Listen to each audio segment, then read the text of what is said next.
come in, have a seat, kick back and relax, cause it's that time of the week. How's your day? Was it great? Well, it'll get better with Otalku Cafe.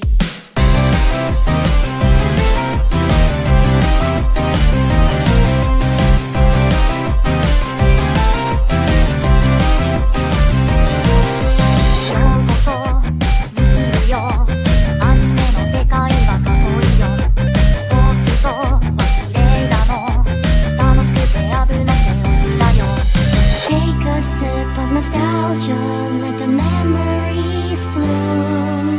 All these stories in my head are gonna make me go boom. Kick back and relax, turn the volume to the max, bob your head until you're dead. Yeah.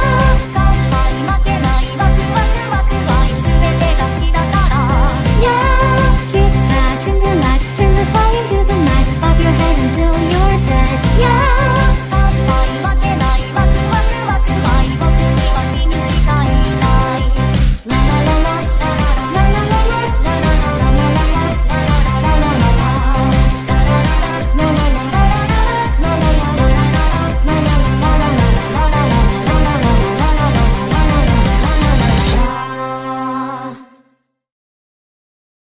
Gonbawa friends, and yes, you are our friends. Welcome back to Otalku Cafe, where we ran out of all the baby oil, thanks to someone.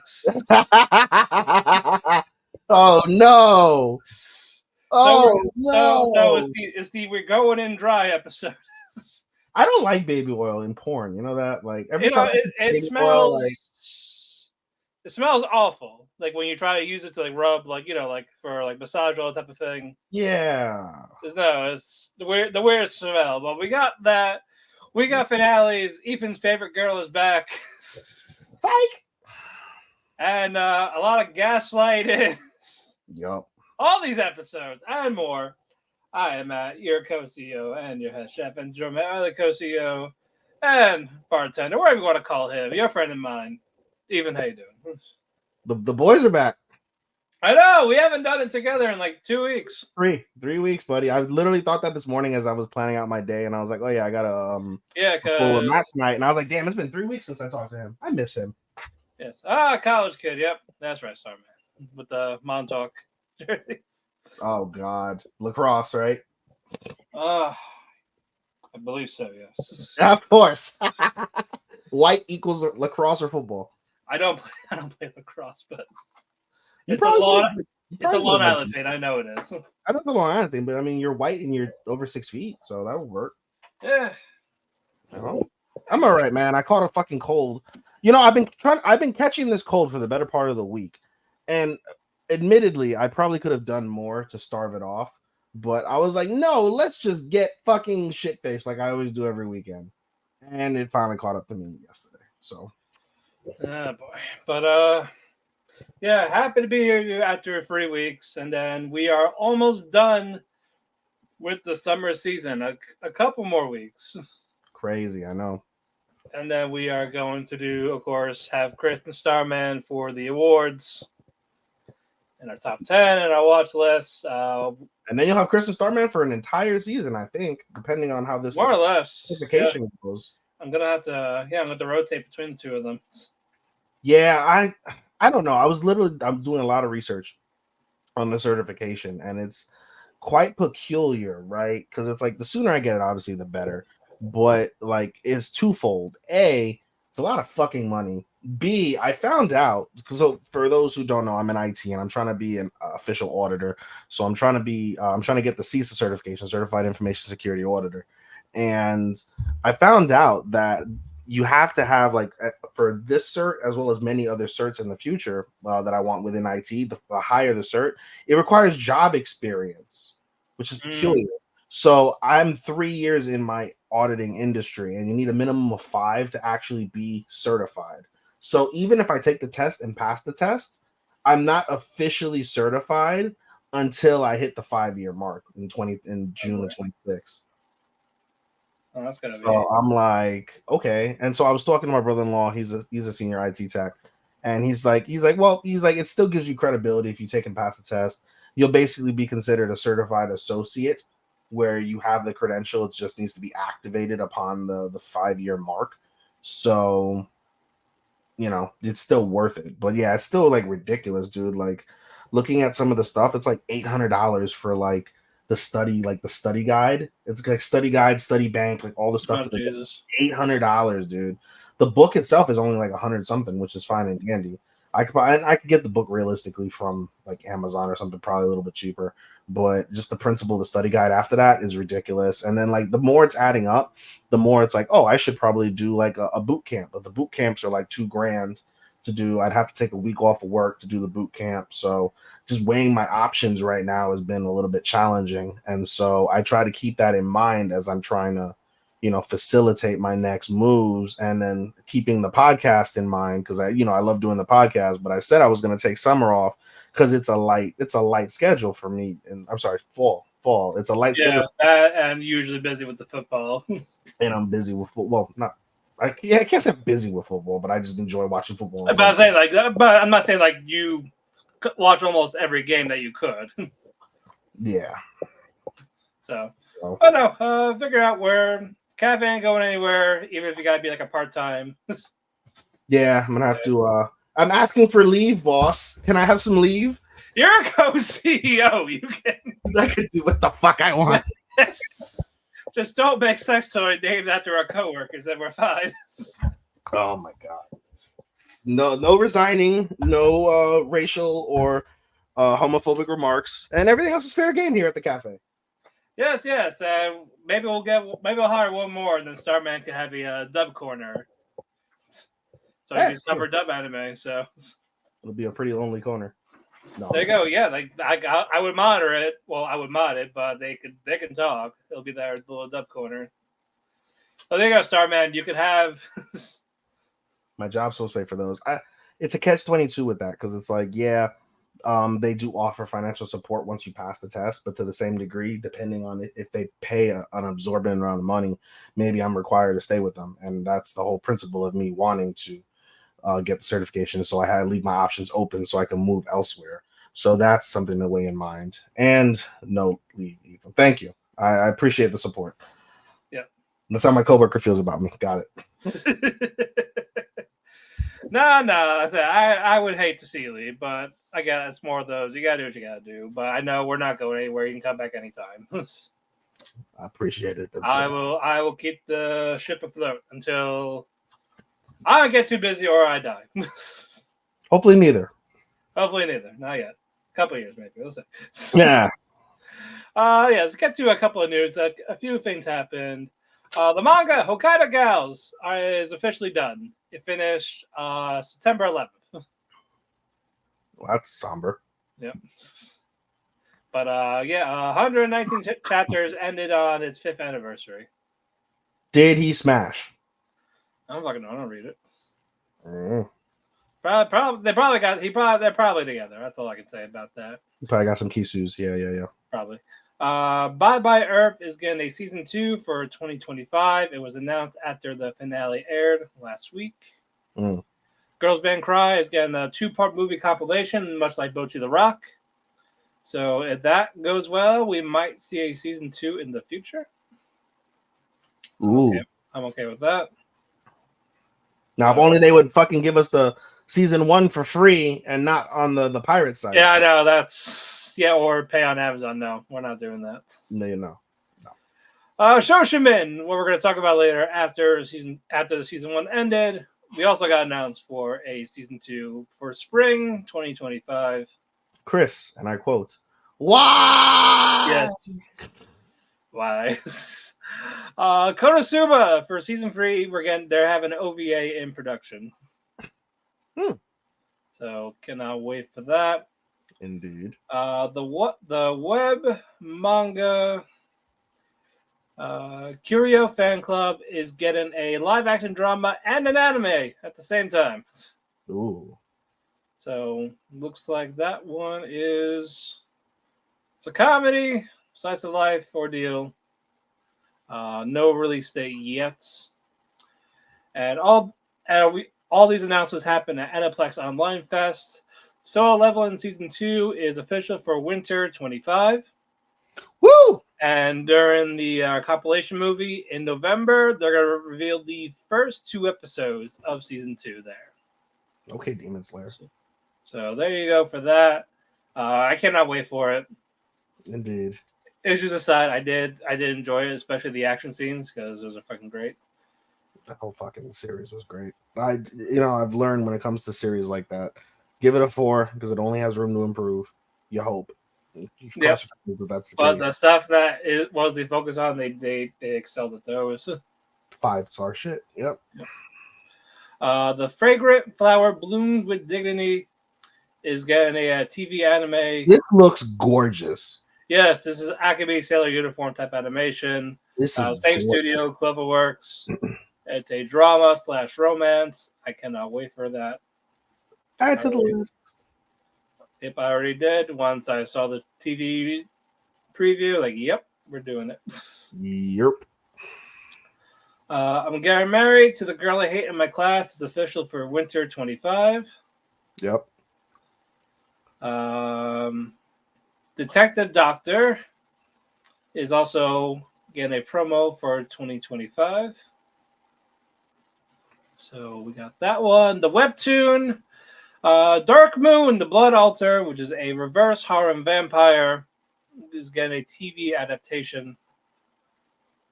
I'm probably on the maybe because reverse harems, I'm kind of picky at those. There's so many misses lately now, so it's like, I don't know. It don't have the same effect when it comes to like a girl picking a bunch of dudes. It just doesn't have the same effect.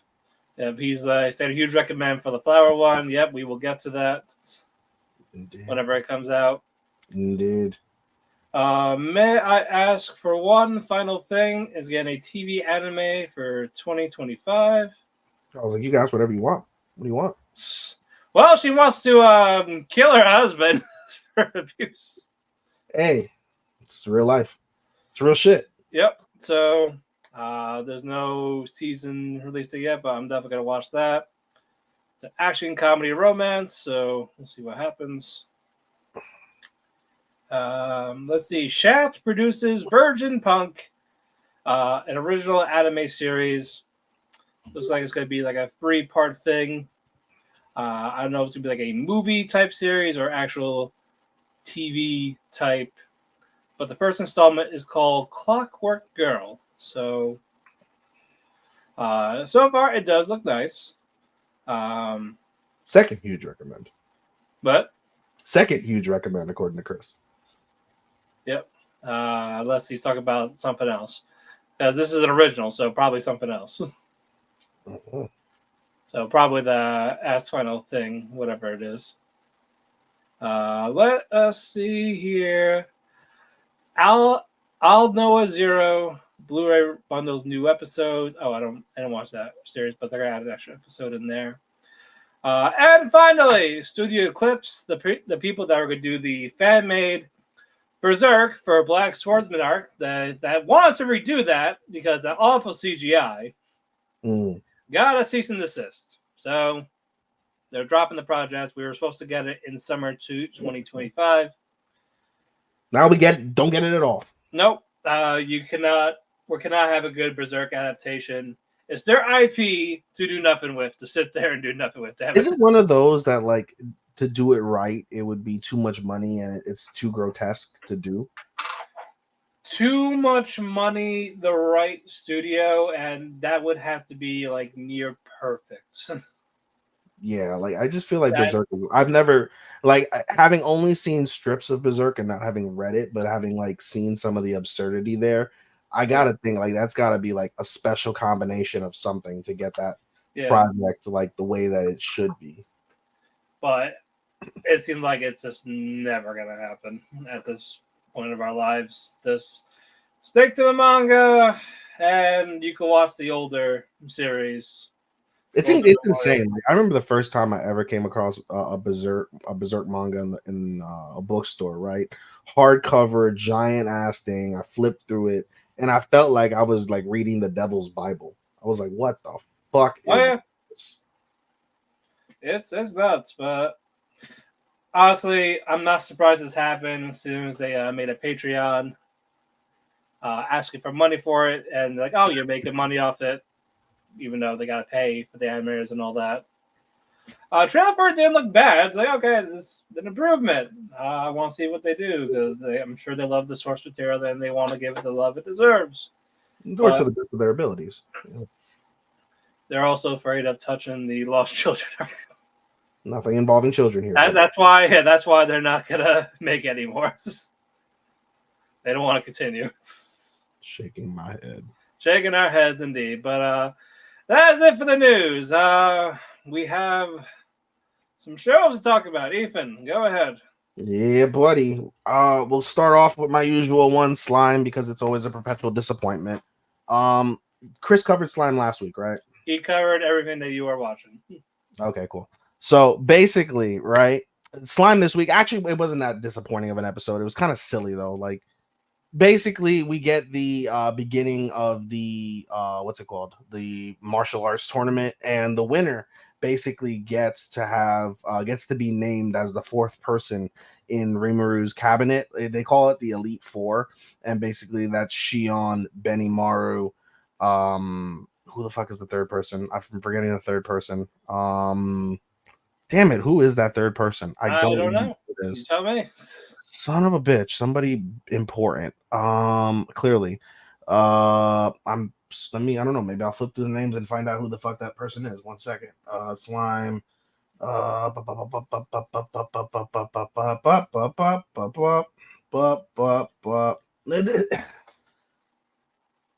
Doesn't say. It doesn't say who that person is. But in any case, they're vying for the fourth slot. And really, the show focuses on two things. One is Masayuki's ability to completely avoid combat whatsoever.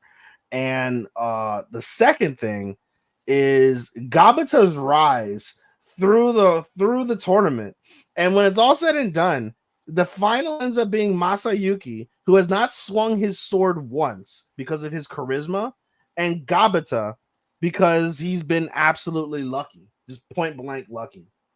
And so the final happens, and Gabata unleashes a new power, and he's able to combine, because if you keep in mind earlier in the season, Rimaru. You said it's Diablo. That's the name. Diablo. Thank you. That makes total sense. So Diablo's number 3. So number 4. So earlier in the season, Rimaru gave Gabata Ranga and was like, Ranga, support Gabata. Okay, we'll do. And so through the tournament, with him actually doing really well, he unleashes a new power, and that's the ability to fuse with Ranga. So you have a little goblin, tiny fucking goblin, and he's able to fuse with this giant wolf beast. And it's an ugly son of a bitch. But boy, oh boy, is it fucking powerful. He transforms, everyone loses their shit, including Masayuki. Masayuki's like, I don't want to fight that thing. The guy that I was supposed to fight in the semifinals that I persuaded to beat me would have killed me. This guy's going to kill me even worse than that guy. I quit. He's trying to say I quit. But Gabata, because he doesn't know how to control his new power, just fucking goes full strength at Masayuki, completely misses him, crashes his face against the Coliseum door, and knocks himself unconscious. Because he knocks himself unconscious, Masayuki wins the tournament without swinging a single sword. His sword not once. And everyone's like, oh my God. But on the medal stand, he's like, listen, I forfeit. That wasn't supposed to happen. He's clearly more superior than me. I forfeit. And so Gabata, the little tiny fuck that was knocked unconscious, who basically concussed himself, he woke up and he's like, I won? Really? I did it? He ends up being the number 4 person now on Rimaru's team. And earlier in the season, or earlier, I think the episode or 2 before that, Rimaru had bribed him like, hey, if you win the tournament, I'll get you a new fishing rod. And so now he gets a brand new state-of-the-art fishing rod. But he won't get to use it for long, because when he transformed, basically this piqued Milliam's interest and was like, I like him. I want to train him. And Rimaru's like, well, don't kill him. And he's like, I'm sorry, Gabata. So basically, after he wins the tournament, Milliam just basically warps over, takes Gabata and Ranga, and was like, all right, you're coming to train with me. And Gabata leaves kicking and screaming, basically to to end the episode. And there is also like a little like caveat with like a meeting that happened overnight surrounding the premise that they don't have enough money to pay the vendors, but they're able to strike a deal with the Dwarven Kingdom and the other kingdom whose name I'm forgetting that doesn't have a affiliation with the region that they're in, but they officially strike national affairs between the two, and they're able to come to terms and get the gold that they need to pay the vendors and thwart the attempt at the unnamed person who tried to sabotage their ability to pay and their reputation as a whole. But for now, at least, that's kind of a back burner, and that's the principle of the entire season. Like Chris probably said, it's just a giant back burner after the first like 6 episodes. So more to be had on that at the end of the season if you catch where that's going. Moving on. Senpai is an Otoko Noko. I don't know what Chris said about this, but these last few weeks they've been on a hot streak. They've been on between this and Achiri, they've been on like those are two anime that have been on real hot streaks outside of like our perpetual hot ones, like our perpetual hot like anime that we already know about that are perpetually in the top 5, top 10. These are really standing out as like wow, closing strong. Otokonoko episode 10 basically sees, I'll keep this one fairly short and sweet, but basically sees Ryuji and Makoto. It picks up after the date, and Makoto's really upset, but Ryuji's trying to play it off. And then there ends up being a string of awkwardness where they don't even really talk to each other. And they just need to have that communication, but they don't. So they're effectively mad at each other. But I would say it's more so they don't know how to communicate, especially Makoto, because he really is upset. Because when it's all said and done, and this is the whole premise of why, like in reality, like best friends don't fuck each other or get with each other in a romantic way, because it splinters you when it's all said and done, and things don't and normally in reality quite end up the same. But Aoi sees this, and Aoi basically uses her like silly sleuthness, but and like being able to curry favor between the two, and sets them up on a blind date, and then just dips. They go to like a theme park, and they're like, all right, bye, and forces them to be on the date. So they do the date, and things go really well for the most part. And then we get a Ferris wheel scene, and those are either sexual or sad. So we get the latter. It is a sad one, and basically they just have a come to Jesus moment between them. And earlier in the episode, there's two full pieces. The first one, excuse me, is Ryuji wanting to wanting to fix what's going on with Makoto. And Makoto, to his point, obviously wants to fix with Ryuji, but there's still the underlying issue with Makoto's reality of having a homophobic mother, because that rears its ugly head early on in the episode, where basically his mother is like, oh, like, you need to get a haircut. Let me schedule you an appointment.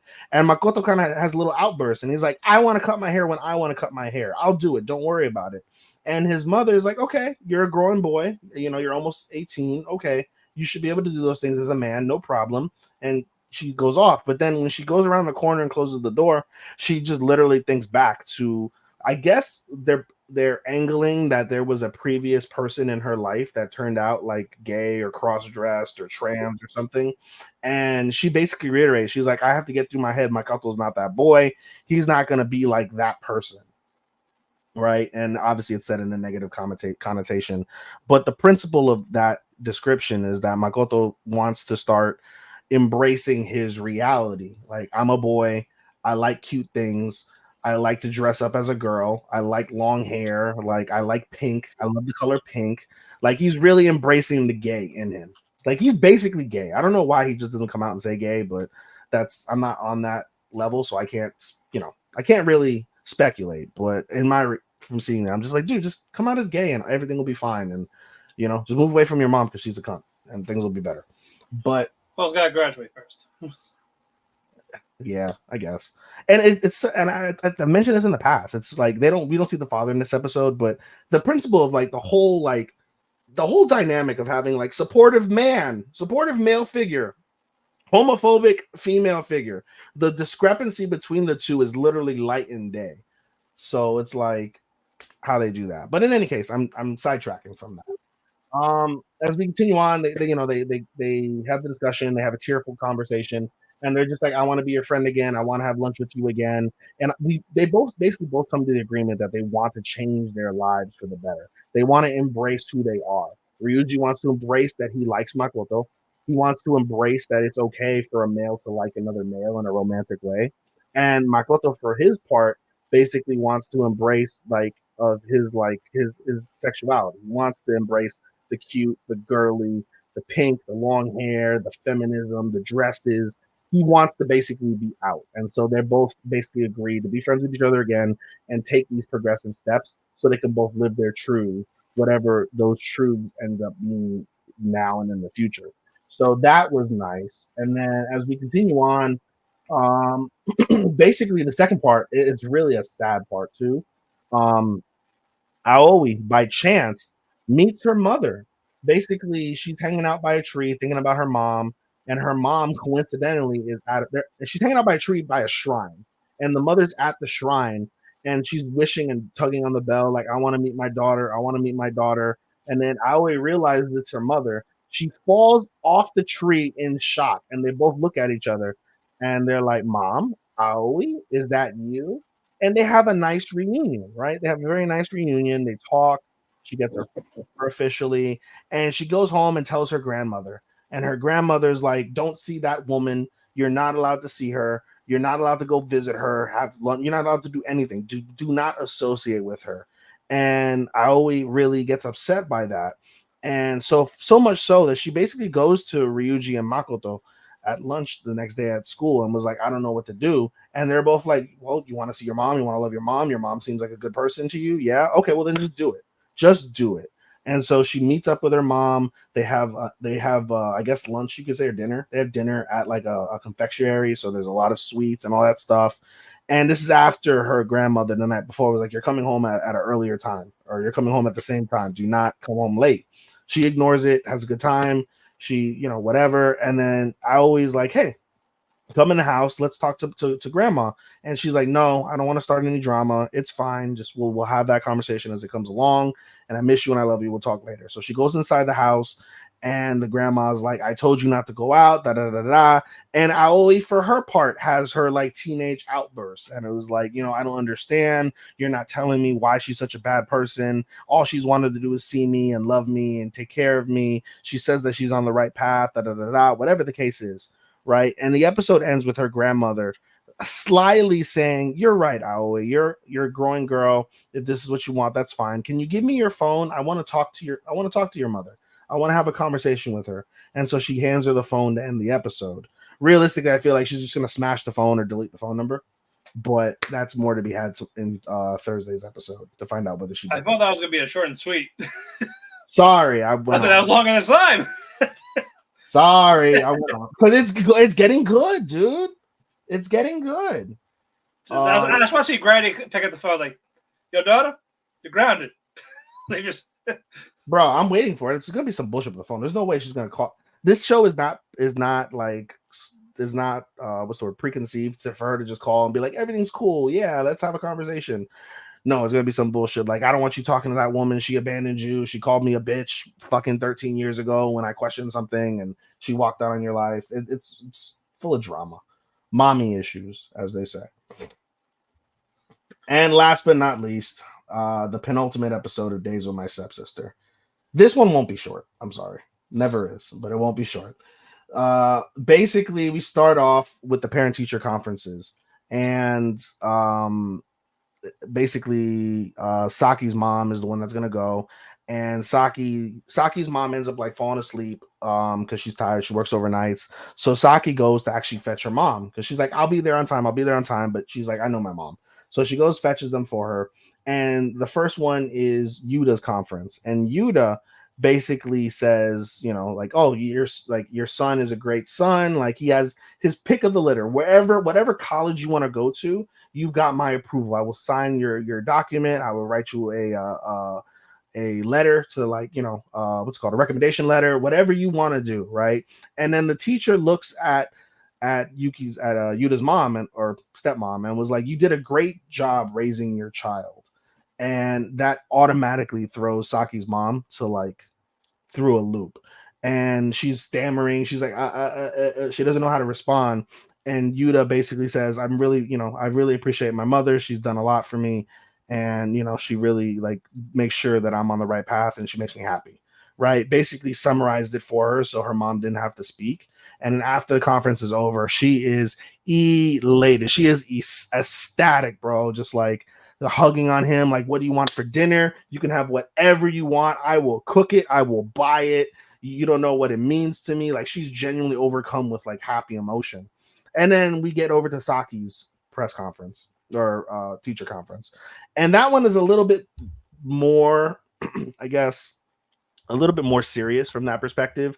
The first thing that the teacher does is she addresses the rumors that she heard at the beginning of the year that Saki is a whore. She sells herself for her body. That's why she dresses like she dresses. She's like, I was concerned about your daughter, about rumors about your daughter, but seeing your daughter over the last few months, I can tell that those were just rumors and lies. Like, she's a good girl. She's like, you don't have all the best grades, but you've improved the worst grade that you had, so that's good.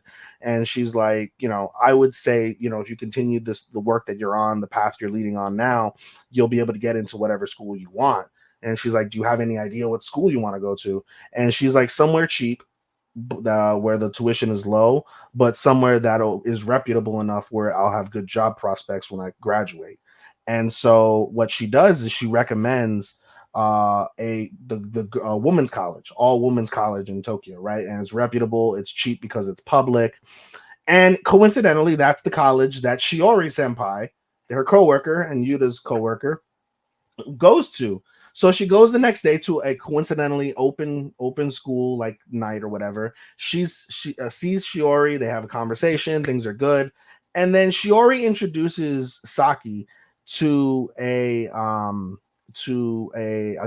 teacher, a professor of ethics, which obviously days with my stepsister. Fucking your stepsister is unethical in reality, but we see her talk to the professor of ethics, and the professor of ethics immediately is like, something is, so you're like, you're troubled by something, come to my office. They go to the office, and within like 5 minutes deduces everything that Saki's going through and manages to get Saki for the first time to verbally open up to someone about the conflict she's feeling, the feelings she's feeling. She accurately deduces everything that's going on in Saki's mind throughout that entire like piece of the show, and basically tells her like, listen, when it's all said and done, there's a reality to your circumstance, right? Your feelings are genuine, no matter how much you want to deny them. Your feelings are genuine, but given the nature of things, you have to try and find an alternative. You have to try and date someone else, try and fall in love with someone else. And if you do fall in love, then you'll find out that these feelings, although genuine, are also partially arbitrary. If, however, you date someone else, you hook up with someone else, and your feelings for your stepbrother remain, then that's the truest sign that what you feel is really actually the right thing, because only you can feel how you feel. And then if that's how you feel, hopefully it's not too late. You can pursue what you can depending on the circumstance. So it really opens up her eyes. Meanwhile, while this is happening at the college, at the same time, Yuta's in cram school, and Yuta ends up meeting up with the girl that he meets up with last time in the previous episode. Her name is what's her name? Penis Wrinkle McGee? What is it? Kaho. Her name is Kaho, and they strike off having a conversation. Things are good, and Kaho basically kind of says like, you're not like all the other guys that like try to talk to me. Like, any guy that approaches me just wants to flirt with me. They want to like talk to me, whatever, try and get in my pants. And Yuta's like, no, I'm just someone in my cram school. And she goes to Yuta, and you saw I posed this question in the group chat, Matt, late after I watched this episode last week, because Kaho specifically says, how would you feel about, me telling you I'm a girl that doesn't go to school. I only go to night school. After night school, I go to arcades. I, play video games till late hours in the night, and then I do my studying in the morning before I go to school in the evening. Like, what would you think, or what would that make you feel? And Yuta has no preconceived notions. He's like, okay, well, that's just your lifestyle. Like, nothing bothers me. And Kaho's like, so you're not saying that you're talking to me because I'm an easy lay, that all those things that I just told you make it seem like I'm a degenerate and like, you want to fuck me, basically, in no uncertain terms. And he's like, no, not at all. And this really opens up Kaho to the potential of Yuta. And so then they, they end up talking more, whatever, and they agree basically every day that they meet up for cram school, they're gonna study, they're gonna have lunch together, right? So in essence, Yuta's treating this as if he's got a friend. Kaho clearly is starting to feel something else. That obviously they're friends, but I have a feeling she's going to start venturing into feeling more things. And the rest of the episode really kind of focuses on those two. They both get home from school and from the college and stuff. They have conversations about everything. Yuta talks about, hanging out with a friend. Doesn't say a female friend, but just a friend. And Saki doesn't go into the specific conversations she had with the professor, but said that she sees Shiori there, talked to a professor that was really weird that she thought, but they have casual conversation over dinner and everything is good. But their internal monologues between each other, right? Their internal thought processes are like, this is what we need.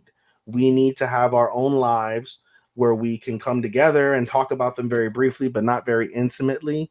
And things will be all right. We can be a normal stepbrother and stepsister combination. So again, the entire principle of a lot of the show is them denying the unethical reality of their feelings and trying to bury them so they don't have to confront themselves with the reality that their chemistry is so intertwined, so ingrained to each other that it makes it impossible for them to stay away, despite the fact that they're trying their hardest to drift apart and be on a very casual, very linear level. So they both basically say with the episode ending, like, this is what needs to be. This is, things will be all right as long as it continues like this. Obviously, it probably won't, but nonetheless, just the theater involved with the principle of these. Just, God, I can't wait to talk about it in my top. Bleep. Your top one over Oceanuka. I'm not going to go that far. You could. You definitely could. I'm not going to go that far. I've got a few above this. I'll give you that much. I've got a few above Sister. How many few? Funny enough, before I continue, one of our friends is even telling Chris that he is wrong about how he feels about it. About Stepsister. Yeah. It's good, bro. No matter what people want to talk shit, the polls don't lie. Sean said, fuck them polls. Fuck your opinion, Sean. This is perpetual top 5. Polls matter polls only matter if your number one's on there. If your favorite's on top. Get the fuck out of here. It's perpetual top 5. If you see a show, right, and for a fact this show isn't one of those shows like Alia. It's not like any of those other shows. What's the comment? Oh, this is him rolling his eyes. Rolling his eyes. Okay, fuck you too. No, but it's not like an Alia. It's not like a Comey. What other show was it last season that swept every season? Every week, sorry. Talk about Dangers. And it was a great show, but it was not number 1 for 12 weeks. This show is consistently in the top 1 through 5 every single week with little fanfare. I am going to look at every week and see because we're arguably. Yeah. I will look at all of them and I will send them week by week. It is inarguable this is a top 10 anime as a whole. It is arguable that this is clear-cut top 5. All right. Let me do a quick rundown because I think I got like 5. You got 5. I only took like 30 minutes. Well, yeah, 30 minutes. I'm gonna do less than that. Sengoku Yoku. They go back to the mountain goddess and fucking Rinzu, she grew up because it's been 8 years. And Senya, kind of reluctant because last time he was around here, she wanted to kill him. Like I asked for my help and you do this, you walk off, you basically left. It's like, I did this, can you please release my dad? Okay. But you gotta do something. Mm-hmm. So her, Suki, and Tama, they gotta catch the rat Katarara, who makes illusions. But it doesn't work on Tama because she's a fox. She's like a fox Katarara type thing. Mm-hmm. So it works on the humans, but not her. Mm-hmm. Eventually, she does catch the fox after overcoming her past type of thing. That she wants to save Jinka.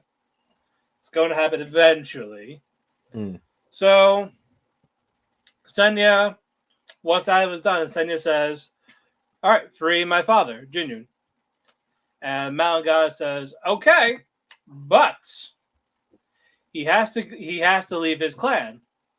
If he does not, I'm going to reseal him or kill him. So you gotta do that. So you gotta convince him, hey, quit." Mm. So she fulfills her end of the bargain. Junyun is free, and they have a nice little reunion. But Senya tells him he must leave the Ganishu or whatever I think it's called. It starts with a D though, but says no. It's like, why am I gonna do that? Why am I listening to you, ordeal? Mm-hmm. As like, hey, like I've been training for 8 years. It's like, have you? Let's see how much you've learned. Because Senya has Kumazu's pipe, someone that Junior has known.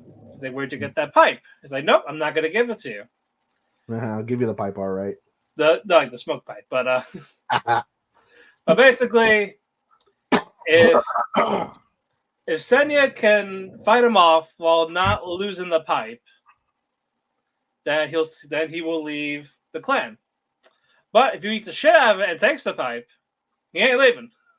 Nope. But giant punch, bam, bam, to Senya. Senya goes down through the walls. Still holding it though, but this is gonna be a little fight. Can his 8 years of training pay off? I don't know, but so far this is definitely better than Core 1. I think there's more because I think Senya's a better protagonist compared to Jinka. So I think there's more of that. But we'll see. Next, penultimate, Mayonaka Punch. Okay. Let's pick up where we left off. Masaki is reading the comments from her old crew's live stream about, how they made up. Everything's going okay. But in the clip, they edited it so where Masaki punched the former YouTube crew because that was why she got kicked out in the first place. And like, although it's real, like, and the fucking two girls were like apologized in text, like, we're sorry, we'll make an apology video. That wasn't the idea. That wasn't our intention. The idea was not to make you the bad girl. But there's also another picture of her punching someone. Punching this girl that was trying to sabotage the show, but people don't know that. They just see her punch another civilian. As like, who took that photo? And it was fucking Yuki, the strict vampire lady. This is when she was high on garlic or whatever it was. The garlic shroomies. Yeah, the garlic makes them high in this. Makes them drunk or high. They get loopy. So Masaki's like, I have to get out of here. I need to get away from all of you. Liv just tries to hold on to her. It's like, hey, wait, no, we gotta shoot this. We gotta shoot the video of you making your camera re-debut again. It's like, nope, get off me. Got like good for nothing bat, something like that. And Liv just lets go. Misaki leaves, not coming back. Basically, take a breather. Like she really wants to be on camera again, but can't. So she checks on the girls. Like, I wonder if it's still uploading. And they upload a video saying Liv is missing. So they don't know where. If this face rings a bell, please reach out. All that. Make it like a live stream of trying to search for her. And Masaki thought that this was, is this a trick for me to come back? And now it's very fucking real that she is gone. And Masaki's not trying to think about it. Then a random girl that was sitting next to her during the massage chair, she got up and Masaki was ready to throw hands. Like, oh, you got something to say about me? No, turns out she was a fan. She actually was a fan of her YouTube stuff. I wanted a photo. So that part was nice. But the vampires are by Masaki's window, basically saying, hey, we gotta go now. Because she's still missing. And they're also being chased by other vampires. because if a vampire goes missing and the mother doesn't know, then she sends the lead squad to basically hunt them down. Okay. So doing that, Yuki holds them off for right now. They leave the car. Apparently, whatever she said, the bat thing, it triggered a memory in Liv about someone she knew 20 years ago. I forgot her name. It doesn't matter what her name is. But she died. And because, again, this was like 20 years ago. And this leads it to where they were at the abandoned hospital where Masaki and Liv met for the first time in episode 1. She died in that hospital? I think so. Oh, fate. So, yeah, basically. So they go to the hospital. They're setting up cameras. Basically, the vampires want to do a live stream to hopefully have her come out for what they're gonna say. But that's right, Starman. Poor Liv. I know. I agree. Also, Mother moved the deadline instead of 1 month to get 1 million subscribers. They have to do it by today. What? So they are 700,000. They have to get about 300,000 by tonight. Okay, so now we know they're live streaming a missing person. They need 300 more thousand subscribers. That means some whimsical, fantastical shit is about to pop up. This is why they started. Masaki doesn't know what they're doing. The girl's in front of the camera, and that's where they reveal that they are vampires. That was the clip there. I'm like, what the fuck? Isn't there like a rule? Like if you reveal you're a vampire, something bad happens to you? Well, Yuki was very strict on, hey, do not show your powers. Do not tell people who you are. They should not know about this. But all of a sudden, they're doing this to help out Liv. So that, okay, fine, whatever. Moving on. 2.5 Dimensional Seduction. Cosplay photos are still happening. Nagumi and Lilisa, they're doing very well. And for Nagumi, she's happy, like doing the cosplay, like she's actually having fun with it. She feels like less stress compared to when she does it with her rival. That's the teacher? No, the teacher's not doing it. Okay. Yeah. The Nagumi's rival was the teacher. But the teacher actually helped out Con Lilisa by cosplaying to stall for time because the people who were doing the cameras were leaving. So she basically stalled them with her surprise cosplay to give Lilisa enough time to come out to show her cosplay. But Nagumi calmed down. She enjoyed herself. Everyone got photos. Great. Happy all around. But because Nagumi rented the room for like a limited amount of time and she went past that, she has to change in the public room. And this is where all the bad thoughts come in because she just reads nothing but hate comments. Like, oh shit, I wonder what they're going to think of me type of thing. Like, I'm really not going to like this. So she's like quietly going to herself. Hopefully people don't recognize her. It's in the corner. And of course, a few cosplayers come up and they're like very happy, over the moon. Like, oh my God, I love what you did. Can you please give me advice on that? Like, they were just very happy. And she's just like I thought people hated me. Okay. All right. Good. Okay, Homelander. Not Homelander. Yeah. What's his face? The dude from The Boys. The good guy or bad guy? The bad guy. A-Train? Yeah, the one that he's got the white guy who's like looks like Captain America, and he's like, oh, they hate me. Oh, they love me. That was Homelander. That was Homelander. Okay. Yeah. Fuck him. I just every time. But Homelander's a fucking psychopath. But he is. I've seen the clips. But cosplay event's over. It went well. Nogami talked to Lisa like friendly, and of course she introduces Okamura, and then of course Nogami was falling over him because she's like him in terms of I don't like 3D boys. I like 2D guys. And she reminds her of someone from a game that she likes. So they're eventually going to fight for him. So that part happened. Mayuri later on filled a report to faculty saying basically it's going to be a cosplay club that involves manga, stuff like that. Mm. And of course, the principal's like, I don't know, because, it's cosplaying. I don't know what people are going to say about it. Mm-hmm. That type of ordeal. Mm. But we'll send it to student council because, student council has more power than the principal in this. In anime in general, it's anime 101. Mm-hmm. Above gods. Mm-hmm. Of course, people are like looking over pictures. Lissa goes into the classroom. People look at her. And it's like, do you realize what you did type of thing? And then Mikari pointed at the blackboard. Mm. And Lissa looked at his shots. We didn't know what it says. That was where the cliffhanger was. Mm. That's going to be leading to the end of part 1 next week. So we will see. Like, what the fuck happened? Mm. All right. God, I got 3 more. Cheerleader. Okay. I cheer for you.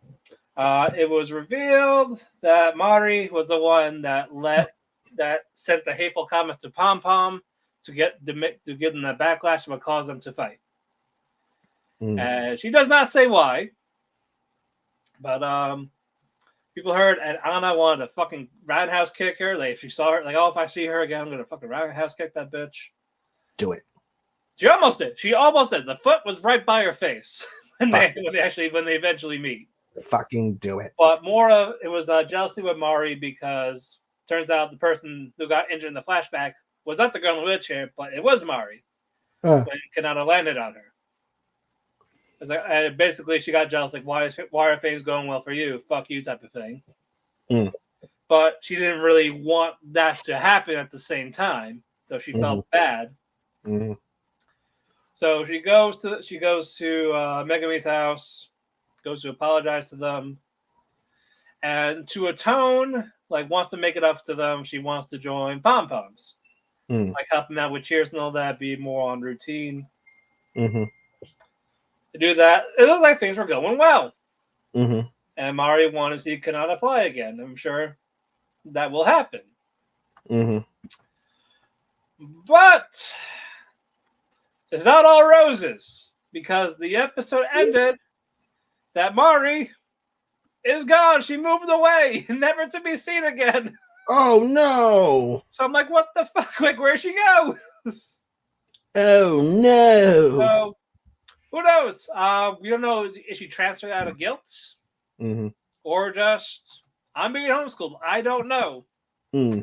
So I gotta find out about that for the finale next week. DD Destruction. Holy shit! This was a great episode. Let me get the note. Where are you? Oh yeah, I gotta go to fucking spring. That's right. I hate that. Yeah, I go to spring 2024, and fuck you. Basically, Oran, Kadode, their group is split in Futaba, and what's the last name? Makoto. They're going off there. Makoto's gonna go, tell his parents that he's a cross-dresser type of thing. Okay. Futaba is helping out with people that are against the invaders. Basically, the rebel type of thing, the freedom. Like, hey, invaders are people too. Don't do that shit to them. Right. That type of thing. And our little alien boy, Oba, he's at the invader ship, and this is where this giant fucking hand is.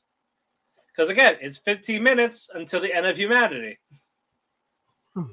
And this hand is also in other various places like France and New York. So this little giant god hand slowly all around the globe. No one knows what it's doing. And while Oba was trying to get help from the invaders, he got shot at.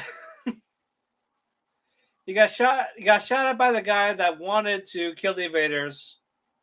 Got shot in the arm. He's not dead. He's still bleeding. Trying to reach out the invaders, wants the invaders to help, but Kenichi shoots him again. And he's like, well, I'm going to go kill you here type of thing. But the invaders, actually, attack Kenichi. Like, we're having enough of you killing our people. Like, jumping in on him type of thing. Eventually got the gun away from him. And got pushed off the ship. But he ain't dead. Ain't dead. There. And while that is going on, let's see. Anton's brother tells, talking to the father, like saying that we should go type of thing. Like he knows something's amiss. Hello, Hunter. How you doing? What's up? Welcome. Well, glad you could join us here. NXT at 10 p.m. Yeah, NXT at 10 p.m. or 10:30. So get them ready and all that. Just the warm up has nothing to do with wrestling. Exactly. Just syringes of anime in your face.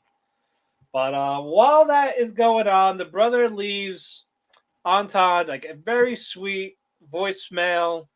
Like it was definitely a goodbye. And tells Anton to like survive. So I'm like, okay, what the fuck? Okay. And while Oba was trying to like save the motion, stop this explosion, too fucking late. Boom! There's 10 million people gone in a flash. Thanos! Like, Futaba, Makoto, Kadode's teacher that she wanted to date, Otan's brother, dead. Tokyo's wiped out. Jujutsu Kaisen style. Bigger. 10 million people got in a nanosecond. Bang. And the shot of it was fucking beautiful. And of course, Anton's group, they were out of range. What? Is that one of those eat your heart out Hiroshima and Nagasaki moments? Kinda. I shouldn't laugh. But yeah, Anton, Kadode, and all that, they were away from that explosion, like in that distance, but they didn't know what was happening. Because on far away, they're a different part of the country in Japan. But I'm like, fuck. So like, I need a minute. And while all that's going on, all the time I was talking to Kadode saying, hey, so why didn't you date your teacher? Well, too late now because he's dead, but she don't know that. You could date him in the next life. Yes, and Kadode asked Otan, like, hey, so why didn't you date Oba? Like, what's next for you now? And Anton being Anton, she kisses fucking Kadode on the lips to make her like, change the subject, gonna kiss you. And Kadode's like, what the fuck was that for? Like, chasing around a bit. Gaslighting. Yep. Cliffhanger. I'm like, we've got 2 more.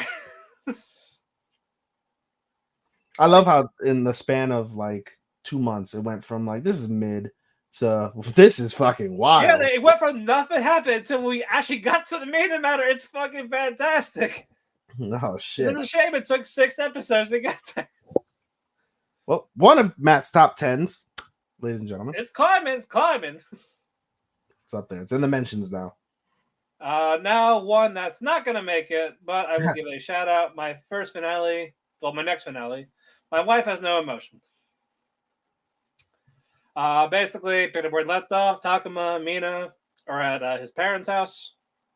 Takuma finally shows his parents Mamoru, which is like their child type of thing.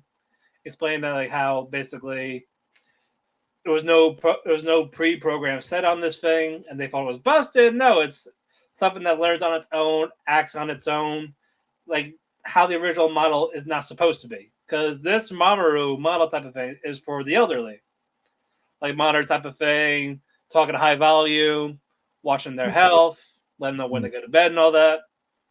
It's like a life alert type of thing. Like how about the elderly? I've fallen and I can't get up. Yeah, but this one is none of those things. It's learning on its own, and it's basically like a child. So it's like their child type of thing, trying to convince the parents, like, like, we are good. This is why I chosen.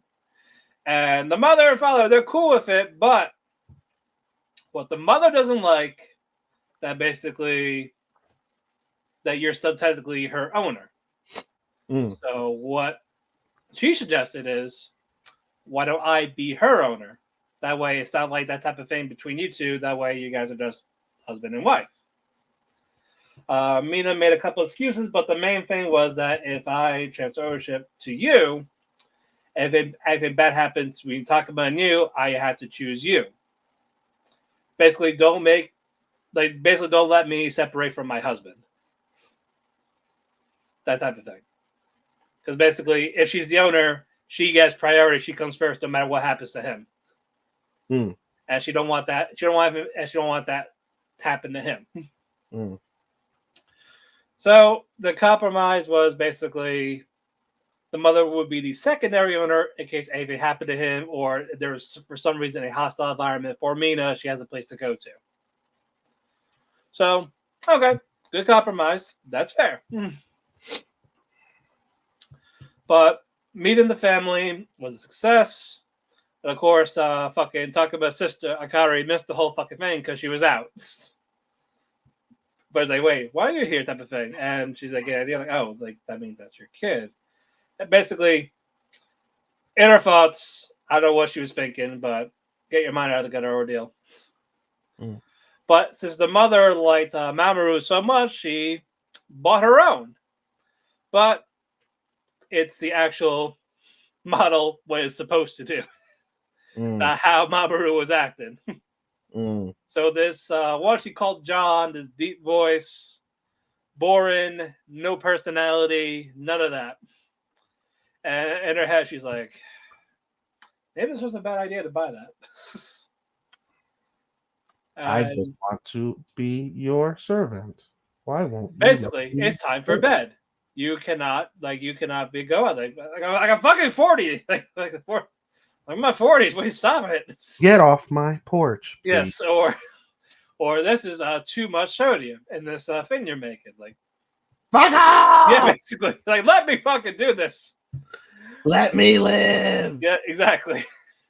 Let me and hubby live. So Takuma decides, hey, let's get a new apartment. So they do. A nice apartment. He's a little sprucing up. Bigger. Takuma, Mina, they're settling in. Fucking Mamoru. They, do a little obstacle course up in with the boxes. Have a little fun with it. The credits are rolling, and there's basically, well, for that though, Mina randomly calls Takuma darling. Because she always called him Takuma-sama. So she wanted to basically figure out what to call Takuma, waiting for like a husband type of thing. Goshujin-sama. Yeah, but not that. But she just but she's like Takuma-kun, all this random stuff, some like pet names in there involved. But of course, she goes with Takuma-sama anyway. I'm not at the end. But you talk about, well, this is how my new life in this new apartment begins. The credits roll. That's it. No season 2 announcement. I gave it a 3.25. It started very slow, but it did pick up. But it was still, I feel like it was missing something because from the manga. Like, I enjoyed it. It was very, very nice. Life did what it needed to do, though, but it just didn't generate well in the first half. For me to grade it a little higher than I wanted to, but just the 3.25 is fine. It was one of the ones you were really looking forward to, and I was like, oh, didn't shit the bed, but definitely was a. Yeah, but it's like, I did want a little more, but I do. I was like, what can you do? Sound like Angel when he hooks up with a hot girl and then realizes there's a giant fupa, and he's like, oh. Pretty much. Lock. All right, let's get to some of our actual stuff now. Let us go. Let's see, what's some of our non-penultimates that we can do? Let's do twins. Twins. Indivisible twins. Twins. Yeah, picking up where he left off with Rumi got asked out, and by someone that's not June. Oh no. He doesn't know doesn't know if she wants to do it. But you know, like, why isn't June fighting for me? They say, hey, no, you can't go with this guy. It's a typical woman thing, you know. It's just It like, is. oh, like I don't want to be with you. Okay, well, then go find somebody else. Why don't you come try to be with Why me? won't you fight for me, damn it? Because fucking you screwed yourself. You played yourself. Congratulations, you played yourself. More or less, yeah. But doesn't think about it, takes his mind off things. But the other side, Naori wants to learn chess. Wants to get good at chess. Who challenged her at chess? Was it June? Chess? No, it was whatever senpai it was for the club room. Was it Toyoshige? Might be him. But basically wants June to teach her some chess. Yep, because they want to beat him. Because basically they were for their like, club. That yeah, they were like, oh, literal well, studies. it was club. like a back and forth thing, and they both had their points, and they were like, all right, how about this? I'll play you in chess. If we win, we get the room. If you win, we'll fuck off. Yeah, basically, like, we won't start a club. Basically, yeah. And at first they thought, oh, well, it'll be June versus him, and that'll be an interesting matchup. And then they're like, no, I want to pick on the shy little girl in the back. Yeah, not realizing the shy little girl in the back is a fucking psychopath. But he gonna learn. He gonna learn real quick. I have the feeling they're gonna lose. What? I get the feeling they might lose. Probably. I don't know. We will find out. So basically, now we're doing this. Like, well, Rumi can't come. It's just me and him. I can do anything. Like, I could do whatever I want to. I could sleep over. I can fondle him. I can kiss him. I could smother him with my breasts. I could smother. June's just like, keep it professional type of thing. His ching with the breast. Yes. Exactly. On the other hand, with Rumi's side, basketball practice, sure, fine. Then practice is done, locker room. And Rumi talked to her friend about how she got asked out by I think Mizuma. That's the guy's name. Mm-hmm. And like, oh, what? You him? Like, well, I dated him. It didn't last long, but I dated him. I don't think you want to. I think you want to stay away from that. No, not really. They like. It's like I know, but she wants to know about what happened, basically. You know what's interesting? Also, when they mentioned that comment, it was like, you know how in America, like if a friend dates another friend, like it's weird and there's problems with that. But in Japan, like, all right, well, that's just part of what happens. I don't know. Yeah. That's totally fine. I always find that dynamic relatively interesting. Yeah. Actually, me and my friends have done that. Dated a friend of ours. Yeah, so you and Bash ended up together, right? Well, not really, because Bash and Vernon weren't dating, but we did date the same girl when we were younger. But it didn't last long for either of us. Clearly, we know what the problem was. Yes. Yeah. Yeah. And there's another one, but she cheated on me with that guy. And then after they got together, after that, it didn't last that long. And then me and the guy were cool again. I couldn't, bro. Like, nah. No. I let it slide because he actually told me the truth. She didn't. Well, you know, so then that goes with like what happened with me and the other girl that I told you about, where she fucking ditched me to go fuck him, and now they're basically engaged with a kid, and they like at least he wants to be my friend still, and I'm just like, I don't know, man. I can't. There's more. I respected the honesty. Yeah, I was angry. Sure, it wouldn't be. Yeah. But after they broke, I was like, you know what? Okay. It's like, and so I was like, okay, well, I guess they're meant to be together because they have a child and they're engaged. So it's like, all right, well, all's well that ended well for them, I guess. Yeah. So I'm like, do I let that go? But anyway, fuck that. But what you call it? Rumi's talking to her basketball friends, and basically, more or less, she will go out of him, but also mostly to basically ask, hey, why'd you dump my friend? It's kind of a stupid reason to go out. It is, but I'm not in high school anymore, so it's fucking wild. But so they do that. Rumi goes home, sees Naori and June in the room, basically being cockblock, playing the cockblock. Her mom introduced the cockblock because You know Oh, something you else? want to stay for dinner? Yeah. No, literally, they're like, oh, she's over there. You should go over there for dinner too. Yeah, So that's right. You're like, hey, I don't have to cook. Basically, is why like, she hey, sent her over there. I'll go out with my. She literally sent her to their house, so she either didn't have to cook or she could fuck her husband, or maybe both. Yeah. Gotta be only two reasons like, why. hey, I can do a quiet night with my hubby. Yeah, like I'm trying to make a number. I'm trying to make another twins. Exactly. So, big on you. Shoo. Okay. Shows up. Hi guys. I've been trying to suck his dick. What the fuck are you doing here? It's like, well, too bad. That's not happening anymore. June, you want us to tag team together? He would say no because that's June. You could say no. Not a bad episode.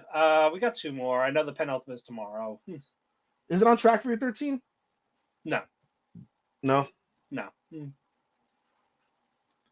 Honestly, no. No. But moving on. My Hero Academia. The fights are still happening. There's hardly any fucking progress. Bro, it's still good theater. I don't care. You already know by default this ends up high on my list, period. But I'm enjoying it for what it is. It's not season 4. Season 4 to me is still. I still like season 6 better. It's like between 4 and 6, right? Between 4 and 6 are my 2 favorite seasons. It's not that, but it's still good. You know what I think genuinely, because I know that because you ruined it for me, that this is not the end of the series. This is not the end of the fights. Yeah, no. It goes down. 1 more. We got 1 fucking more. It goes down a peg because I'm like, they're doing all this fucking awesome shit and it's not even the fucking end. Yeah. And basically, bro, it's like a girl that blows you, like the most amazing head, you nut, and you're like, oh, it's not over. You're like, what can you do to top this? I feel like it's gonna end with Uraraka and Toga stuff. With the 4 episodes we have left, I think they're gonna be that final one for that season. I don't think so. I think it's gonna culminate in All for One dying. No, not that quick. He doesn't die. Yeah. Oh my god! It's not gonna be that season because other people get involved and they have not shown up yet. That's why. I'm going on my list and bumping it down 2 spots. I swear to you, I'm doing this right now. Go ahead. I just bumped it down. It's honestly not on mine. I just bumped it down 2 slots. What's Sniper Girl's name? Lady Nagant. Lady Naga. Yeah, basically she was shooting Shigaraki. We get her flashback. Yeah, and she's injuring herself. She's fucking herself over by doing because she's not healed since everything that happened. Yeah, no. She literally shoots a bullet and then just blood sprays everywhere because she's not healed. Yeah, because she still wants to help out Deku. Like, I heard the call. I need to help him. So she's gonna be a permanent cripple, basically, because that's what the doctor said. That in the flashback, they're like, your wounds aren't healed. If they open up, you're seriously gonna be in trouble. Da da da da. So she's gonna end up just being a cripple after this. But at least she's gonna be a cripple for the right reasons. Yeah, kind of, because he's not gonna fucking die. Yeah, but also on top of this, Gentle La Brava, there's a little more stuff. That made the episode. I love flashback previous episode. That shit made. I literally bumped it up 3 slots because of Gentle and La Brava last week. Like I fucking love these two. They were fucking. They gave phenomenal. Gentle Bite You. They were amazing. I was like, yes, Gentle Criminal. Yeah, the only good thing of season 5. Bro, and La Brava's fucking amazing. It's at both of them. Yeah, they're a package deal. Like they were the best thing of that. Is La Brava a loli? No, she's a short stack. She's a what? Short stack. She's an adult, just tiny. Well, I mean, you got so then what's her face from the demon from Jobless is also a short stack. Roxy? No, the demon. Oh, that goddess. Yeah, the goddess. Yeah. She's a short stack. I swore she was a lolly. I mean, if they're like 300, yeah.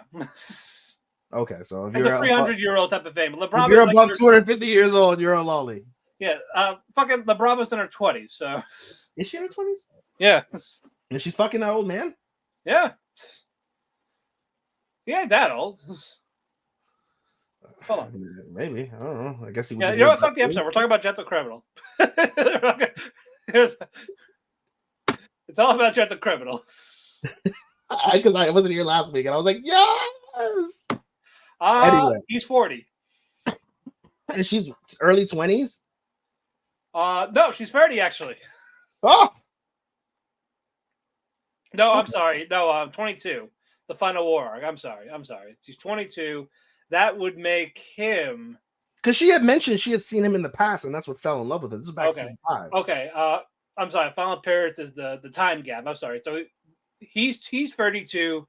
She's 22. So they have a 10-year age gap. Okay. Yeah. Little But when it's done, he'll be 40. She'll be 30. Okay. Yeah. A little more acceptable. Yeah, that's fine. But still. More Gentle Criminal and La Brava, please. Yes. Moral of the story. Fuck the rest. Fuck the Toga still being twice and Uraka trying to figure out which one was the real Toga. Why can't I use his powers? She didn't love him enough. Should have given the blood and the powers to fucking what's his name? Hawks. Well, while that is going on, Hawk is still fighting his darkest against All for One. Yeah, because fucking you got useless Endeavor. Yeah, Endeavor. It's Endeavor against Dobby, basically. Useless versus to die. Like, and you still have all these other people. And what's the shadow guy's name? The teleporter. Kurigiri. Kurigiri turns over a new leaf and is helping out Shadow. He's like, friends? Friends? What are those? Shigaraki's my friend. No, my actual friends. President Mike and Eraserhead. Friends. Yeah. Friends. But basically, Hawk and All for One, they fought for 5 more seconds. That's where they went. Shadow and the Kurigiri are now helping out Hawk. Yep. Endeavor is still... Dobby's getting closer. I don't know how close he's going to be. We're getting to him. You know what I would love? Just die laughing. I would just die laughing if Dobby gets like this close to Endeavor's like throat, like he's gonna kill him. And then Todoroki Shadow just fucking punches him out. No, that wouldn't make me laugh. That would make me go, "Let's fucking go!" I was gonna say if he just disintegrated into ash, that would just make me laugh. Oh, the Dobby just disintegrates as he gets to him. Yeah, as he's about to, like, I'm gonna kill my old man. Finally, he disintegrates. Yeah, I would die laughing. That would, but no, that's no. If Todoroki came and fucking knocked him out, that would be fucking hits. That would be great. Yeah, but none of that happens here. But none of that happens. But that's what the show's about. Everything you think is gonna happen doesn't happen. Yep, it's basically you're gonna wait another week. Moving on. Oh my god, bro! It's like literally like tying the ribbon to your dick so you don't come. No, I think he's trying. He's trying. We're getting to it. We're on Namek. It's still 5 minutes on Namek. Bro, we're that woman that's on the bottom. Like, are you done yet? Yes. Even though you finished like 5 minutes ago and you're just there. Like, I don't feel anything. Like, thank God I've never heard those words. Nope. Thank the heavens. Moving on. Too many losing heroin. It was a cute episode. Yeah. You know, I'm laying off on Kamari. All right, fine. Kamari has been a star the last 2-3 weeks. Yeah, this is finally like her actual focus. Like, okay. But you know what's interesting right now? We're at the stage with the girls, right? Where we're heartbreak, right? And then it was like, okay, resentment, anger, frustration, sadness. Like you go through all the stages of grief. And now we're at the point where all 3 of the girls have now hit the stage of what's the word I'm looking for? Not acceptance, but like where it comes full circle. Closure, yes. They all hit closure, right? First it was Anna. They accepted what happened. Now, basically, yeah, like first it was slowly Anna, trying to move on. Then Lemon, and now Kamari gets her closure. So now we have 2 more episodes, right, to determine where does Nukumizu like who's he gonna fall for, or basically, despite it being called like a romance, there's like hardly not the main guy. Yeah. There's really not. This is really, honest to God, I really genuinely feel this is. Hello, worse. Captain. Worst girl is back. Rachel from Tower of God. Stay tuned if you want to hear a bunch of expletives from me. And I'm gonna tell Sean to basically censor half of what you say. Yeah, we might need a bunch of fucking beep. Yeah, basically, we're gonna tell her, hey, start the editing here. Oh, my And God. if you feel anything that's unnecessary, start the bleeps. Do I get a 3-strike rule? Is today's episode strike number 1? Depends on how far you go. Depends on how far you go. Well, who's gonna fuck around and find out? How far you go. I haven't seen Tower of God. It's on the list. It's worth it. It's worth it. It's worth the watch, bro. It really is. I'm having issues with season 2, but like, damn, like the last few minutes are good. Just the same, the first 15 or so suck.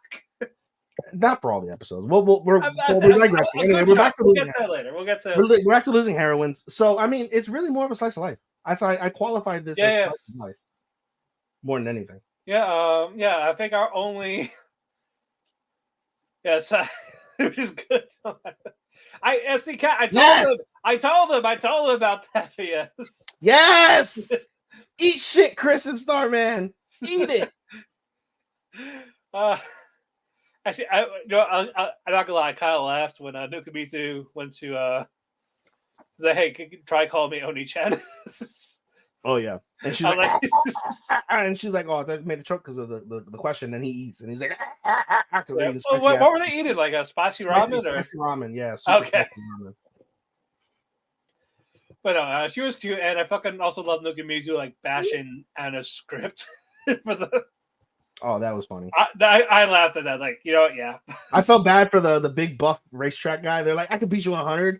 Sure you can. Let's go 500. Oh yeah, that's right. With Lemon, basically. Bro, Lemon trying to beat my first was like a 10-meter thing, but he wants the whole 150. If I win, you date me. And she's like, okay. But I'm sure you'll win. So let's up the ante. If you could beat me in a 500-meter race, then I'll go to the movies with you. Never stood a chance.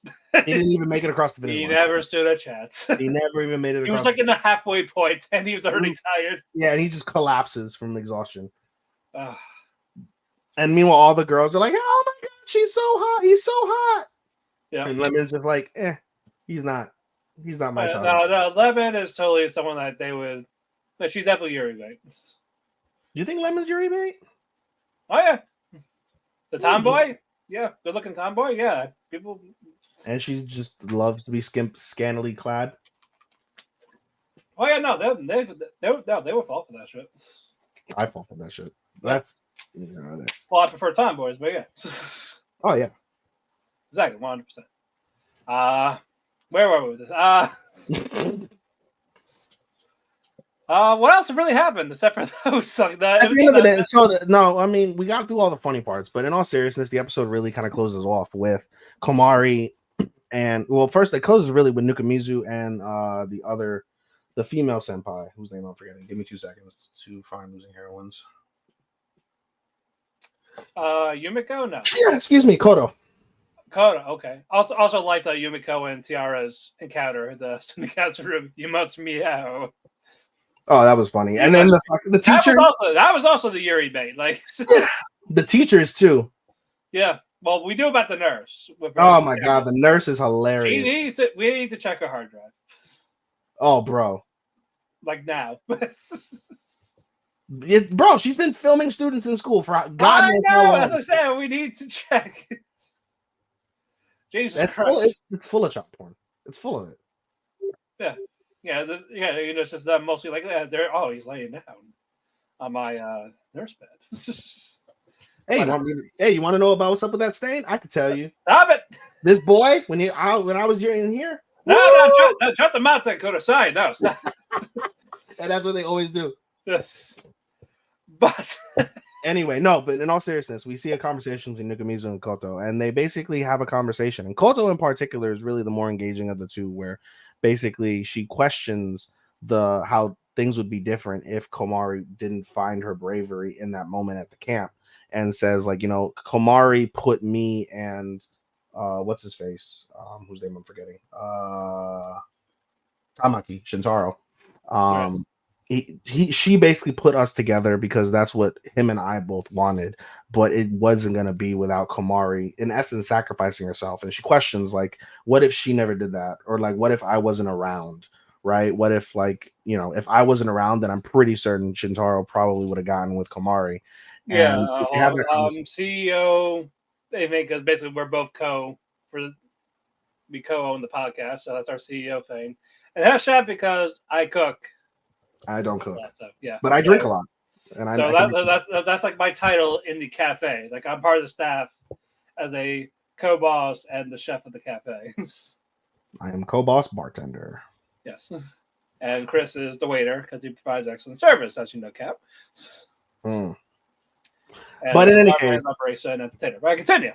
Yes, in any case, there's that, and then meanwhile, Komari has a conversation, and Nukamuse mentions it like, you're talking to me right now because you left them alone to have their conversation, their parting conversation. Because again, now that the festival is over, the senpais have graduated, right? They're at the end. This is it. And so Komari and Shintaro have their conversation, and then the episode ends with Nukamuse and Komari commiserating over like the things that happened, and we just basically see that gleam in Komari's eye. She's, obviously still an emotional girl surrounding the girl the boy that she liked, but she mentions it in the conversation like, I'm not upset because of how things happened. I'm upset because I'm no longer going to see him. I'm upset because I'm no longer going to see him as much or at all. My feelings that I developed over this course of time are going to wane, because no matter what, at the end of the day, when I had nothing and I was a loser and was being made fun of, I had the literature club, I had Shintaro and Koto, and and I'm so appreciative of them for that. And just, it was a very reflecting moment from Komari that translated really well as Nukamuse just continues to do what he does, which is basically just be a great listener and supporter of the girls as they go through their own endeavors, because he does a really good job of riding the line between helping them out and letting them figure things out on their own and maybe guiding them along the way. So that was never more evident than in this episode, similar to what we had in the previous episode with Anna and him talking on the tatami mats and just going through a similar exercise before the end of the episode, where we were seeing them record, hoping that they would fuck on the tatami mats in front of the nurse. But moving on. Meanwhile, Captain and Chris are fucking just going back and forth. Let him. Let him. It's funny. Moving on. Oshinoko. Which one? I'm sorry, I coughed. Oshinoko. Oh, good episode. Yeah.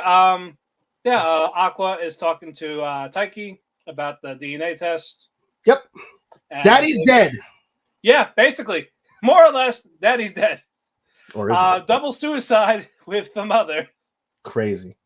So, yeah, you can go home now, basically, Aqua. But no, in all seriousness, like, then now he's lost his whole reason for vengeance. He wanted to kill his dad. He wanted to kill his father, and he's got no reason because his father's already dead before he can ever exact revenge. So now what do?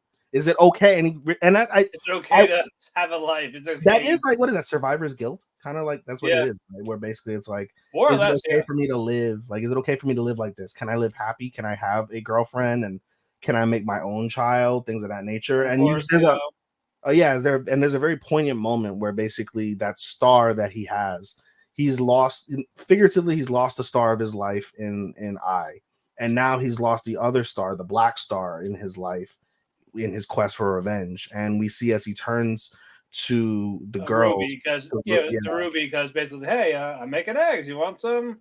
And he's like, and he actually a little smile, a little. Yeah. He's like, yeah, I'm hungry. And you see the literally, and it's a beautiful scene where the star fades and he's just clear-eyed. For the first time, we see him clear-eyed, right? Yeah. Without that attachment, which I felt is very nice. And as we see him throughout the rest of the episode, he continues. He basically acts as if he wants to continue. Starting to type. He's like, my next thing, I'm going to do this. And he's like, wait, he's dead. I can't really do anything. Yeah, he was trying to plot his next move, but all of a sudden, no. Yeah, and then even what's her face? Kana was like, you're acting different. You're not your like despondent self. Like, what's up? Also, I liked how both Ruby and Kana kind of scolded him for like being out late. Like, people are gonna get drunk at these parties. Those will encourage the kids to drink. Yep. I should know. Yep. But all that happens, but there's mostly more or less focused on beat Komachi. Finally, even though we got like 3 episodes left, finally beat Komachi. Yeah, right. But also, the Tokyo Blade tour stage play is done. It ran its like what, 2-3 months? It was about 2 months, I think. Yeah, I would love to go to a stage play in Japan, like something. I would too. That looked like fascinating. And that's what they do now. So that looks incredible. So I was like, I would love to go to that. There's no subtitles, though, buddy. I don't care. I'll follow the movements, the body language, the emotion, the voice. Yeah, might be able to feel something. I'm sure I'm pretty sure they'll have like subtitles in like the monitor or something like that for the English fans. I don't know. Current favorite anime, both of you. We cannot reveal that. Yeah. Yeah, that's spoilers for our list when we do the awards. Indeed. This is one of them. We can say that. This is one of them. We'll say, we can name a few, sure. Freegan. Stepsister. Yeah, well, for you, yeah, because I don't watch. Oh, wait, we're talking about current favorite, like this season or in general? If it's in general, we can name a few, but we don't. They won't. I'll currently air it. She's one of them. Roshinari's not bad. Nier's fantastic. Nier is really good. Elusive is really good. Autry is definitely picked up. It's coming up. I we could skip ahead real quick for me to talk about Autry for 2 seconds. It is rapidly ascending my list to potentially being in the 13. Spoilers, shocker alert. Yeah. It's I was like, wow, Ethan has a heart. He said, wait, no Autry? Nani? Autry? Nani? No, he started the visual novel. Yeah, when we talk about it, if you don't want to be spoiled, mute the chat when we get to it later. Okay, yeah. Because he's playing the game, yeah. Basically, Mam Chen basically tells Ruby and Kata, like, hey, we need money. Yep. Because we haven't done any tours, nothing like that, or any videos. So yep, we gotta do that shit. Yep. So basically, take a tour of our rooms to sell stuff. We need money. That's right. We need money. And Kata has all these expensive. Yeah, they're like, oh, that's an invasion of privacy. If we show our rooms, we can expense it all and make it tax deductible. Oh, let me get my 300,000 yen pot stove and let's show you the gaming chair, like, because what she wanted to have on the stream, but like, you need the best shit. And they're like, why do you have so many expensive things? I'm like, hey, you gotta live a little. Yeah, you gotta expend this somehow.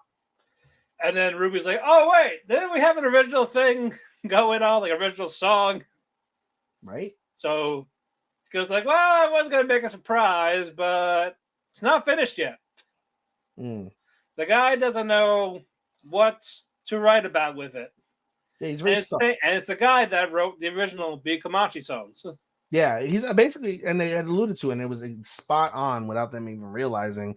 When you're a producer for, tens of years, right, that you hit a rut where it's like you have nothing that strikes your passion to write about, like nothing motivates you, or there's no relatability to the artist in which you're doing things for. And all that changes basically when Ruby sends him a personalized video message to try and encourage him to do the song faster. Well, she said take your time, but she was like basically thanking him and all that. Yeah, and he got that little glimmer, like, oh, you remind me of I. Gee, I wonder why. Gee, I wonder why, because they're related. You say all you want to say. Yeah, that's right. Okay. Now is Starman going to join the arguments with Chris and Captain about Stepsister? Bro, it's like that ended up. Also, they're also going to where's that town with the hot spring? I don't remember the name of it, but yeah, the episode basically ends with them saying, "Let's." Like, hey, we're gonna go on a hot spring trip. Aqua, you want to come? It's like, but that's kind of where. And he realizes that's where the hospital was. Yeah, that's where it all began. Where it all began. He's like, I haven't been back since I've been born. And then something very creepily happens to end. Yeah, this small girl down at the bottom of the ravine where the original doctor died. Yeah. You see a small girl with like perhaps whimsical powers just kind of pop up and smiles very creepily into the camera. I wonder if that's like a guardian angel that reincarnated them. Oh, you're gonna have to wait and see for that. Oh, you know the answer to that. Yeah. Oh, my first thought was like, oh, it looks like perhaps the guardian angel that set this. It's a not. You gotta wait and see. Because I was gonna say like he's gonna go down into the ravine and like dig up his body and be like, look what I found. Come back, buddy. No, just to give himself a proper burial. Just grab it and just put it in front of Ruby. Hey, keep watching that body. Yeah, we see because as part of that, right, when they talk about the hospital, which I thought was a really nice thing, right? We see Ruby kind of again, she's obsessed with the doctor. Yeah, and we find out why she called it Bikomachi, thinking. Yeah, that basically it'll get his attention, and she even calls when she's young. She must be like what 8, 9 or something, and or 6. She's young as hell. She calls the hospital. And basically, they're like, "Oh, unfortunately, we don't know where he is. He hasn't been here for years. He went missing, just out of the blue." And he's like, "He's missing," and then that's where the Bikomanchi came from, which was, I thought, a wonderful little piece. So, I can't wait, and I have no idea when it happens. With all the spoilers I've seen with Oshi, I don't know anything about that little deity we saw, and I have no idea about like when it happens where they both acknowledge, like, I'm the doctor. I'm the child. It's not this season. Well, clearly not. Yeah, I figured that much, but I'm just curious when it does happen and what that revelation changes. And I imagine that's where that revelation happens. That's where we start seeing like the stuff that we've seen online with how their relationship kind of changes. Right. That's gonna be like season 3-ish ordeal stuff. Do you think it'll happen like in after this? Does this prep to that? No. Okay. Yes, as I said, it's not going to happen this season. No, I mean that's fine because we only have 3 episodes of the season, but we have this little mini arc, right? We have the mini arc, and then does the events of these mini arc prep into season 3 into leading to that? Into Ruby and Aqua realizing that they're one. Not right away, no. Okay. Yeah. Moving on, Lucius Samurai. Fucking the second half of this show was. Hold on, let me break this down first before you get into the details. The first half was disturbing. The second half was even more disturbing for 2 completely different reasons. One unhinged, funny, what the fuck. The second one, creepy as shit. What the fuck?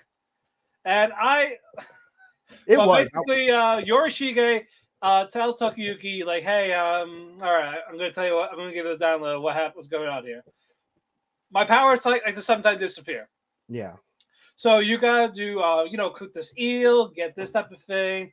You must have make this makeshift doll, whatever. And while he is getting these things, his fucking underlings are like looking at him like, oh no, what is this going on here? It's like, is he into that? And like that kink, like he has kinks. This little boy has hidden kinks. Then fucking Fubuki's like, oh, calm down. Why is he eating eel and leek? Like, oh, this is all shit that makes him hard. What the fuck is this? And why is that straw look like a person? It looks like a blow-up doll. Yeah, it looks like a fucking blow-up doll.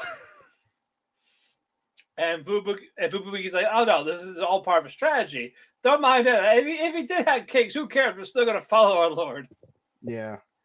But we know how he really gets it, but Tokiyuki talks to Shizuku because he has to get that sacred water where she is.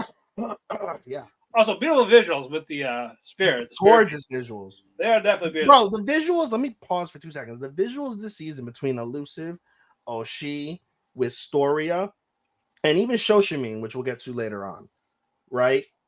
Aesthetically, those 4 anime are just ahead of everything else. It's so hard between animation and visuals. That is one of the hardest awards that I've picked out. Mm-hmm. One of the hardest ones, realistically speaking, for me. Right. But we will get to those because there's definitely a lot of pretty visuals for a lot of stuff. But basically, and then what's her name? Shizuku gives Tokiyuki the ability to basically see like these spirit animals type of thing. Yeah. Gets the water for Yorishige, and Yorishige and Tokiyuki have a nice little conversation. And he's like talking about eventually even the gods are gonna die. And it's a beautiful, like it not beautiful, but it's very intriguing that they basically show the progression of time from, because this, keep in mind, this show is set in feudal Japan in the 1100s, and to think ahead, 1300. is it 1300s? Yep. Okay, 1300s. So it's in the 1300s. So keep in mind that's another 700 plus years before Yep. we reach the current time, and they managed to visualize it as this is the, this is now, this is the future state Japan is what this is. So, and they mentioned at the end, like, this is the last era in which we live with magical beings. Yeah, that relied on the gods. Like, those be like statues, figment of people's imaginations. And even the narrator was saying, like, like the fictional and these higher beings were literally written into law in Japan at that time, where, like, you see actual transcriptions of old Japanese, like, manuscripts and laws and diaries and things like that, where they're very much mentioned in multiple legitimate, government ways and things like that too. So I found that quite fascinating. Yeah, and basically he just tells them, like, have fun. Just people are not gonna get to experience this in the future type of thing. Just enjoy your life type of thing. Have fun. Fuck the blow up doll. Yeah, exactly. But fun's over, because on the other side, yes, Takauchi beats out with his brother Tadayoshi. And throughout this encounter and before they actually meet face to face, he's been painting. Matt, what is he painting? Buddha. He's painting Buddha, and it's a nice drawing of Buddha. But before that, though, like, he's talking to his brother. Like, talking about, there's defenses here. Hey, can you protect this town, fortify it? Because his brother's a smarter one, while Takauchi has a better intuition. Yeah, and they talk about that. They're like, the two brothers are unstoppable, because as they grew up, it was always the one, he had more intellect, more strategy. The other one had more fearlessness, more intuition. And together, when they work on something together, they were always just phenomenal. And they're vastly close. It's not just like, I'm using you for this, or doing this. They actually genuinely like each other as brothers. Yeah. However, but Takayuki goes into the shrine. It's not a shrine, it's a shed. Shed, whatever. I call it's a shed. He's trying to make it a shrine, but it's a shed. Yeah, but it's like, hey, brother, you come see my picture of Buddha. You're gonna love it. Like, I am in tears when I look at it. But the second he put his foot in, his heart, like demon visuals. But we don't see it yet, but like his heart froze. Yeah, he's paused. Like, no, I meant like demon visuals. Like, it was like all red, and like you hear like the heartbeat, like type of thing. Yeah. And he steps back. I thought he was gonna die right there, like just had quick decapitation. I was expecting like the whole like just vomit, but he just says, "Oh, it's lovely," type of thing. Yeah, and he's like, "Hey, I got some wood, right? Some beautiful quality wood. It would go great with that picture you made. I'll give it to you for free if I can have the Buddha, because it's a beautiful Buddha." And he's like, "Sure, go ahead." Yeah, and it is a beautiful picture of Buddha. But what's around the picture of Buddha, Matt? Just these disturbing, demonic symbols around it. It's like engulfing the Buddha. To be specific, it's some sort of mythical evil creature that's engulfing the Buddha. And the commentary from his brother is saying, my brother doesn't realize it because, I'm beginning to think my brother's not human. Yeah. Because there was actual points where he's like, he gave like specific things, and he's like, how do you know this? Like, this isn't just intuition. Like, you're something different. And he mentions like seeing this picture combined with that. He's like, I'm beginning to believe my brother's not human, because he doesn't realize it, but he has a fascination with destroying Buddha, not with worshiping Buddha. And in terms of there are symbols that are around it, but the actual figure itself is more of, like I said, a demonic creature that's consuming the principle of Buddha, which, as we know, is very much into life and harmony and happiness and all that. And he's just in it, whether it's to destroy the religion, whether it's to destroy the godlike balance of the universe, we don't know, but just to eat and consume it from the outside in. And basically he turns over to the attendants and he's like, cut the picture of Buddha, burn this whole fucking Yeah, shit. burn everything else. Burn it. Doesn't want anyone else to see it. Burn it. And the episode ends. Tokiyuki tells Sue, hey, I got your shit. I did all this. Make me have it a good image again. Yeah. So what does Suwa do? He makes himself get tied up by this blow-up doll. Like he's ball gagged. He's also ball gagged. Yes. I'm like, what the fuck? And the blow-up doll is smacking his butt while he's like, oh, He's oh. with the whip, yep. He's somehow controlling this doll. I was like, I can stay away from him. Bro, this fucking series is all over the place. Yes. We got 10 more, so let's try to get 10 more. No fucking way. Yeah, we do. So we're gonna get to some of these a little quicker. Get the fuck out of here. We really have 10 more. I feel like we got to like 6. No, we got 10 more. God. Okay. We got Nier, we got Roshidere, we got Tower, Deer, Wistoria, Spice, Shoshimin, we got Nier, we got Autry. You said Nier already. Autry, yeah, we do. Go with Deer because really nothing happened in Deer, dude. Come on. All right, 5. Come on. Yeah, that'll be just a minute. Yeah. Basically, more or less, it's Deer Day. Not D-Day, Deer Day. Deer Day. So basically, where Hunter from El Puerto, a nose bubble, is now going for the antler, and somehow she gets more birds. Okay. An old Matagi warrior. Sayonara, Captain. Yes. Take care, Captain. But what do you call it? This Matagati warrior, he's come to claim the deer, and Chica, she's hiding from him. It's a yearly thing, apparently. He comes after her every 4th Tuesday of the month. Every 4th Tuesday of the month. Yep. And Hokkaido, and that's real, by the way. Is it? Yeah. The 4th Tuesday of every month. Hokkaido. Apparently, it's a real thing. Okay. But the hunt begins. Dum, dum. She's hiding, going away. Chico. But eventually, she can't run away anymore. I laughed. I will admit, I laughed when she stupidly fell into the fucking deer trap and then threw an antler and it blew up. That was okay. I was like, what the fuck? I chuckled. But it's on top of the school building, and this guy is talking broken English. This is my rifle. This is like it. They cleaned it up because there's a really dirty joke in the military. I'll be happy to tell you what it is. This is my rifle. This is my gun. This is fighting. This for fun. Yes. Yeah, I know that. Yeah, they cleaned it up. I immediately where I got it from. And then of course, fucking Shika's is lightsaber antler, which was cool. But that was cool. But the guy gets a phone call from his wife. I sent you to get a grocery item. It's been over a day. Where are you? Yep, it's I'm in this town, so I'll get. What? We're in Tokyo. You couldn't find this item amongst the other 32 provinces? Yeah, ask for daikon. Yeah, ask for fucking daikon. What is that? Radish. The white radish. It's a daikon. Okay, yeah, no, I get that. I'm just like, oh yeah. So he's like, all right, I gotta go.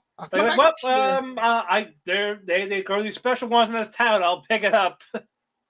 And he gets fucking arrested for possession of firearm because he had his firearm in a bag, right? Yeah. And that is an actual law in Japan, where if you are transporting a rifle, it must be in a locked case or a sealed case at all times. And this idiot's just walking around town with a fucking shooting rifle. And they're like, oh, he was arrested. So not only does he not get the daikon, not only does he not kill the deer, he gets to go to jail for a considerable amount of time because, as everybody knows in Japan, guns are really, really, really, really bad. Yep. And not as bad as weed. Not as bad as weed.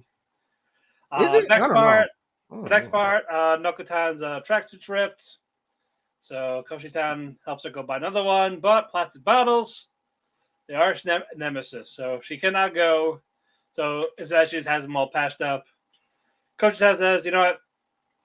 This girl's fucking stressing me out. But couldn't be happier type of thing. And then the after credit. What? I said, and then she rips her ass. And has to sew that up too. Yeah. And then the after credit. goes to school. Sees there's no Shika. Goes in their club, sees Bashame, sees her sister, and they're basically, who's Rem? Oh, I didn't see this after credit. Oh yeah, that was the after credit. I didn't know that. Yeah, basically, school is normal. Hasn't no Shika. Like down their desk. It was all a dream. It better not be. I hope it is, just for your sake. Just for your sake, so you can demote it. Because I know your rule. And if that was the finale. Yeah, that you like tell, oh yeah, like, have you guys seen her? And then Bashame is like, who's Shika? And even the sister's like, what are you talking about? Oh, I hope that's so. It's gonna be like fucking your name. It's like that fucking picture I posted. Oh god. Or some shit. I don't know. Yeah, not my favorite episode. I did bump it down one because of it. Oh. But it stayed where it was at, which is not on this list. we know. As you remind me every week, because like, oh, the polls, fuck your polls. Oh yeah, fuck my polls there. Exactly. Fuck your polls. Okay, 9 more. Like I said, we're gonna do our best, folks. I know we're going. We got an hour and 10 minutes. We can get through like 4 of them. I'm just kidding. What's that? So again, we're trying to not do 3 hours anymore. Never happens. Come on. Well, we're like 2.5, so I like to try to keep that streak. Near Automata, we learned about Popola and Nebula. Great episode. Yeah, I guess like they were explaining this like very clearly. They explained this better, like how they were these 2 androids. They're the beginning of it. Yeah, like they're the begin. Like I said, like they're the beginning ones. You said these 2. I'm like, they're not just these 2. They are the beginning of. I'm saying I meant that like a part. Like it's these two, not anyone, not the Yoharnitas. Like it was Nebula, Popola. Yeah. And basically, like the help outs, like one, like one's like what, like feeling remorse or regret. So basically, the story is that these 2 are the beginning of creation, and we find out the whole true story behind what happened. Basically, humans wanted to extend themselves. They found the ability somehow, some way through science, to be able to split the human soul from the human body and put them into androids. So they do that with Devilo and Popola.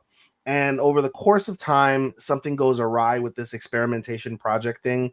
Everything goes to shit. Humanity ends up dying as a result. And yet there's only Devila and Popola. Yep. And you have the androids, and basically, just like in all the other androids, they can come back to life because they have copies of them, but they have a native flaw in the copy where they will always have each other, and they will always be the reason why things are not meant to be, no matter in what iteration, similar to 9S and 2B, where 9S is always slated to die. They will always have each other. They will always be the reason why humanity and existence as a whole will fail. And in the end, even though they are that catalyst for that, because of their distinct love for each other, that they are programmed and how they come across, in their existence, all is still well with the world because of that. Yep. No matter what happens to anyone else. Correct. But this is more about 9S outside of that. 9S learns the truth finally. Yep. Goes to the tower, cannot get in, tries to hack it. Yep. Meets another 9S or someone that was him. Yep, he's dead. And he doesn't get it. He doesn't understand. Nope. All he sees is a bunch of dead 9S's. Yep, and he doesn't understand why, and he realizes it's because of 2B, but it reveals it's actually 2E. Yep. And so, like, that's been her job the entire time. It's like, why? Because you keep learning too much. You're that great. Yep. So you're not supposed to. Yeah, basically. But you keep snooping your nose where you're not supposed to be. Or that's what you learn so much about the world as you keep adventuring it. Yeah, you're programmed to do this. And it just, unfortunately, your fatal flaw, similar to Devil and Popola, this is 9S's fatal flaw. That you are always designed to die. Yep. So then why is 2B dead? And it's like, well, I get his serious to change. Like, you are that one. You're the one that broke the cycle. But of course, this 9S cannot give him any more info because that subconscious 9S gets killed. Yep. And 9S is back in the reality. Yep. And now all people that have this code can get into the tower. Only 9S. But of course he's a little weak. The machine life forms are coming. Devila, Popla, they come in. Save him. Yep, fight him off. They actually fight. Yep. They repair, heal 9S. Yep. Let's rephrase that. They heal his physical abilities. Yeah. Not his mental state, which is continually to fucking just nosedive. He gonna snap. By the way, I absolutely love the last 2 episodes where you have the 2 bots exchanging information, and it always leads off with 9S's the 2 pods, and literally like 9S's mental state is at critical danger for an extended period of time. Bad shit is gonna happen if this continues. Yep. But I feel like, you know where this leads, and I don't you tell me if this is accurate. I feel like it's gonna lead to like 9S going batshit crazy, kills everything, kills A2, and then kills himself because he realizes he's the only thing that's left. No. He doesn't just double suicide himself? No. Okay. You're right about him going crazy. Oh, duh. I mean like for the wall. Like, really? Yeah, he's gonna destroy everything. But what do you call it? They're talking to 9S, but more machine life forms come.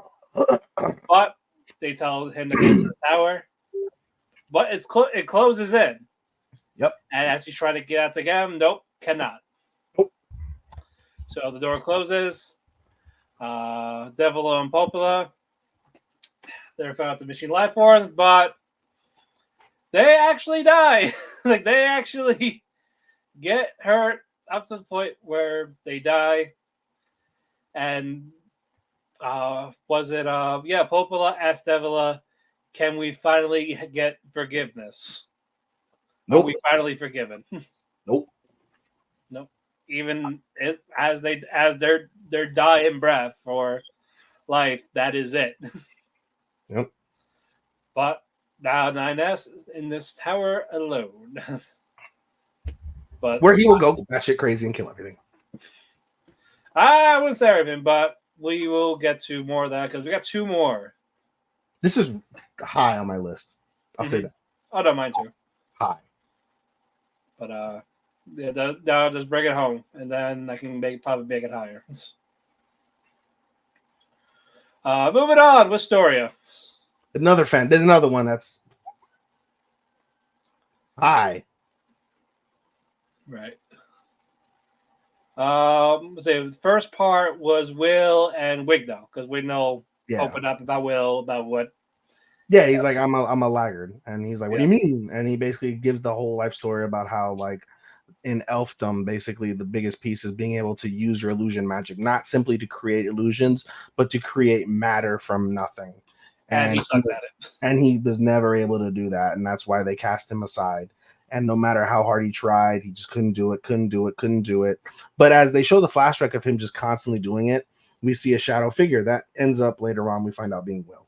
But we digress. They come across another animal, and it's one of basically. Before they fight that thing, even Will was like, "Dude, so what?" It's like, who the fuck cares?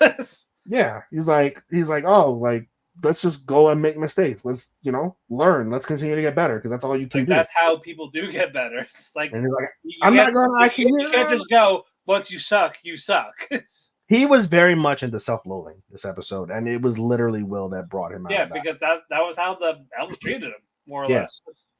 And Will is just give up no matter what you do. No matter how castigated he is, Will will always find a way to persevere, and he displays that as he brings other people around him up that may be incurring whatever plight they're going through in their own lives. And so that's on no bigger display as the dungeon decides to create life in front of them. And by life, it means a creature that no physical attacks work and no real magic works. There's only one magic that works against it, Matt. What is it? Elf illusion. Elf illusion magic.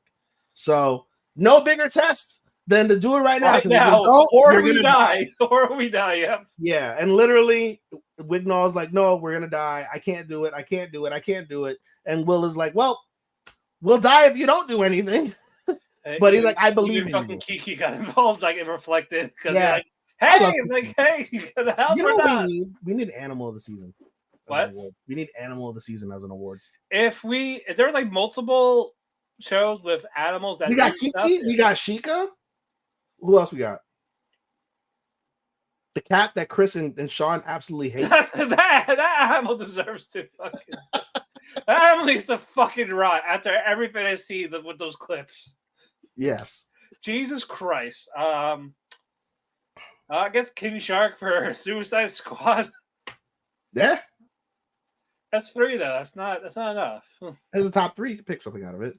As long as one doesn't win by default, there you go. Maybe we'll see. I've got Kiki and I got Sheikah. That's 2. Maybe Animal of the Year. I don't know. We could do Animal of the Year. We'll see. If there is more consistent with every season, we could probably add it for next year. All right. Anyway, we digress. So eventually he does. Wait, no, eventually. And he talks about literally the queen, and he says, like, you see him as a child, he waves his wand and like, ooh, pretty wind and shit. And he gives his wand to who eventually becomes the queen, and she makes the life tree out of nothing. Literally makes the life tree. Yeah. And so it is very poetic that Wignall finally does overcome his issues. He defeats the creatures, defeats them by creating, in essence, a giant life tree. He basically does Mokton, which is the wood jutsu in Naruto. He does Mokton and freaking basically, beautiful vines and trees and shit, and he does it.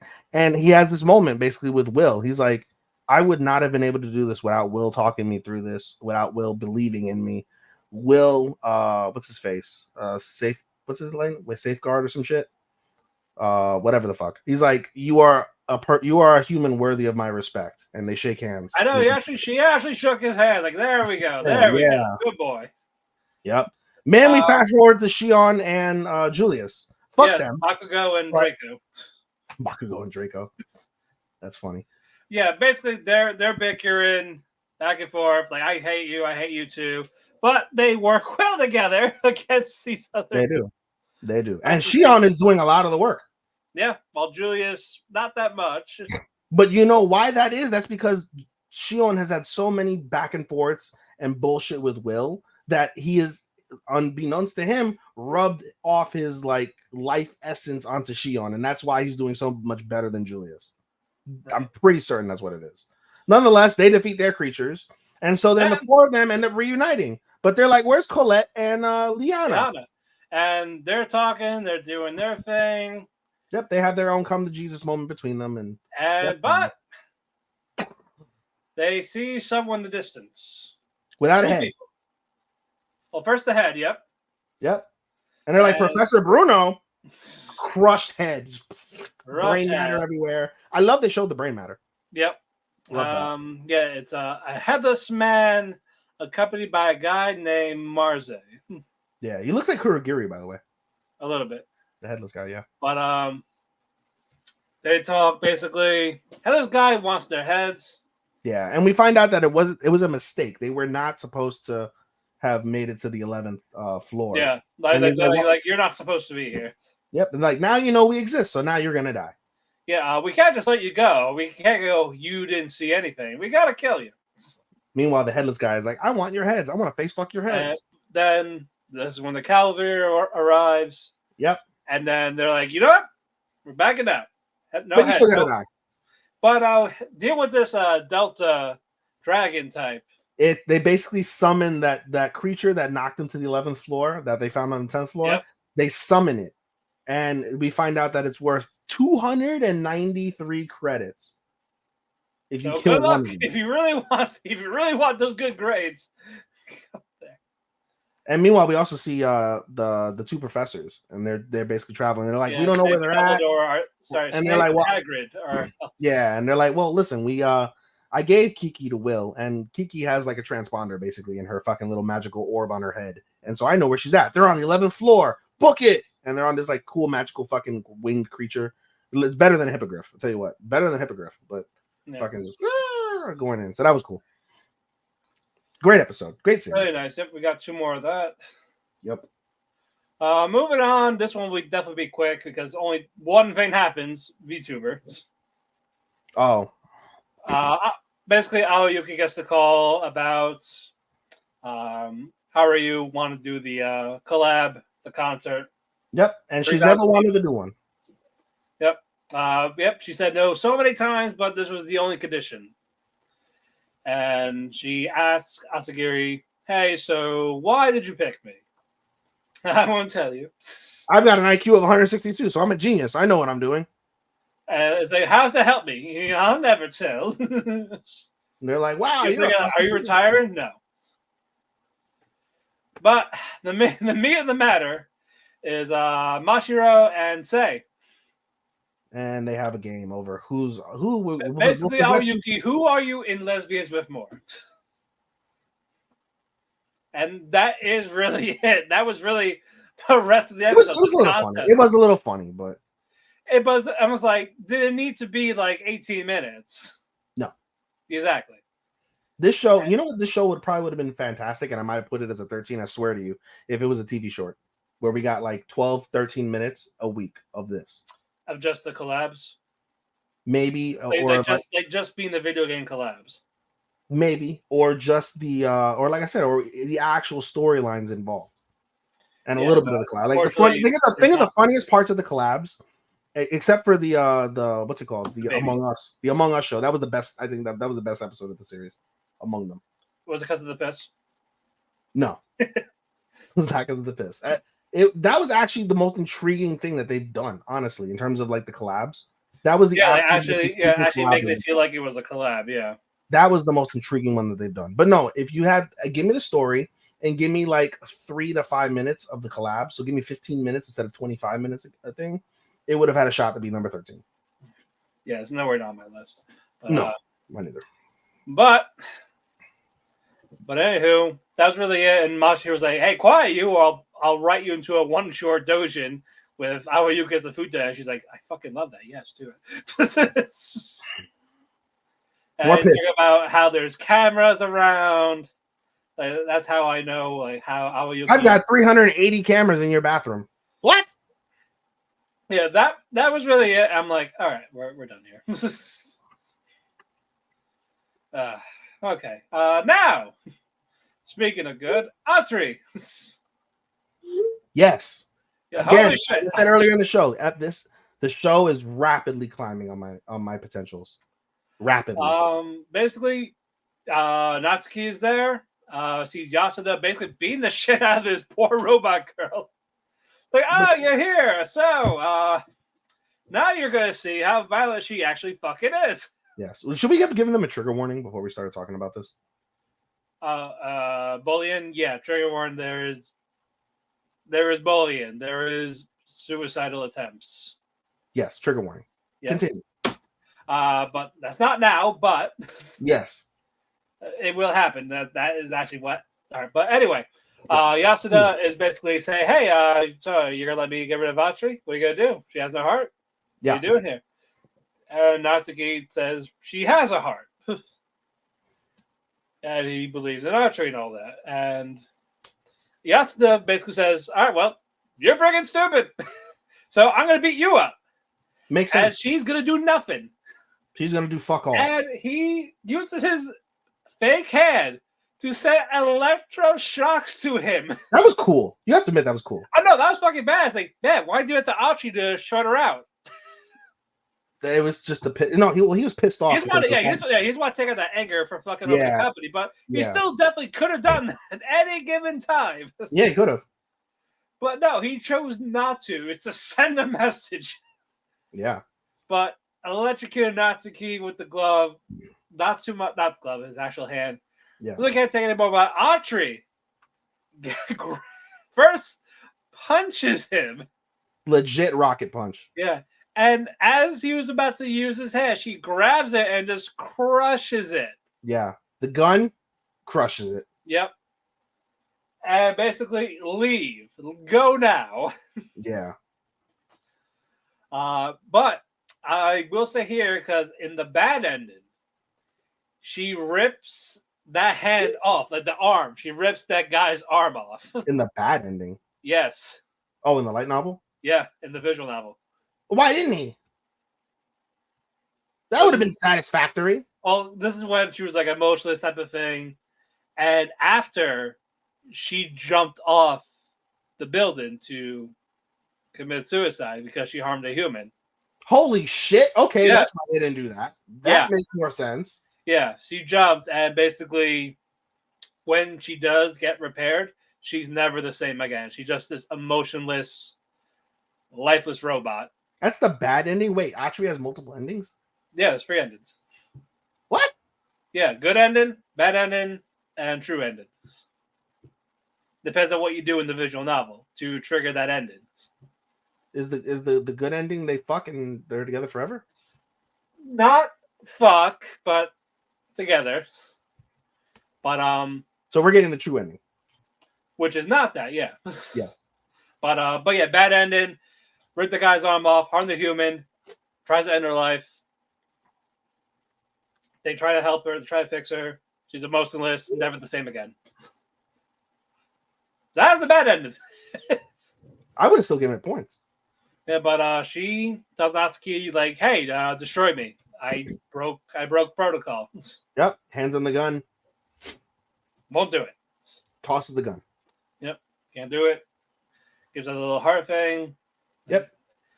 She cries in his arms. And she passes out, exhausted. Yep. Get it? Emotional.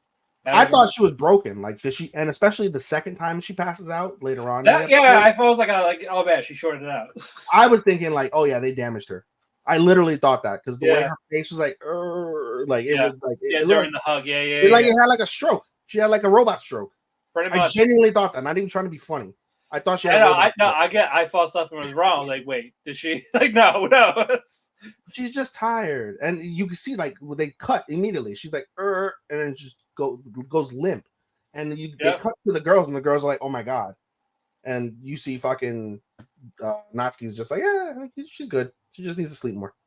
Yeah, but no, they take her back, basically rest.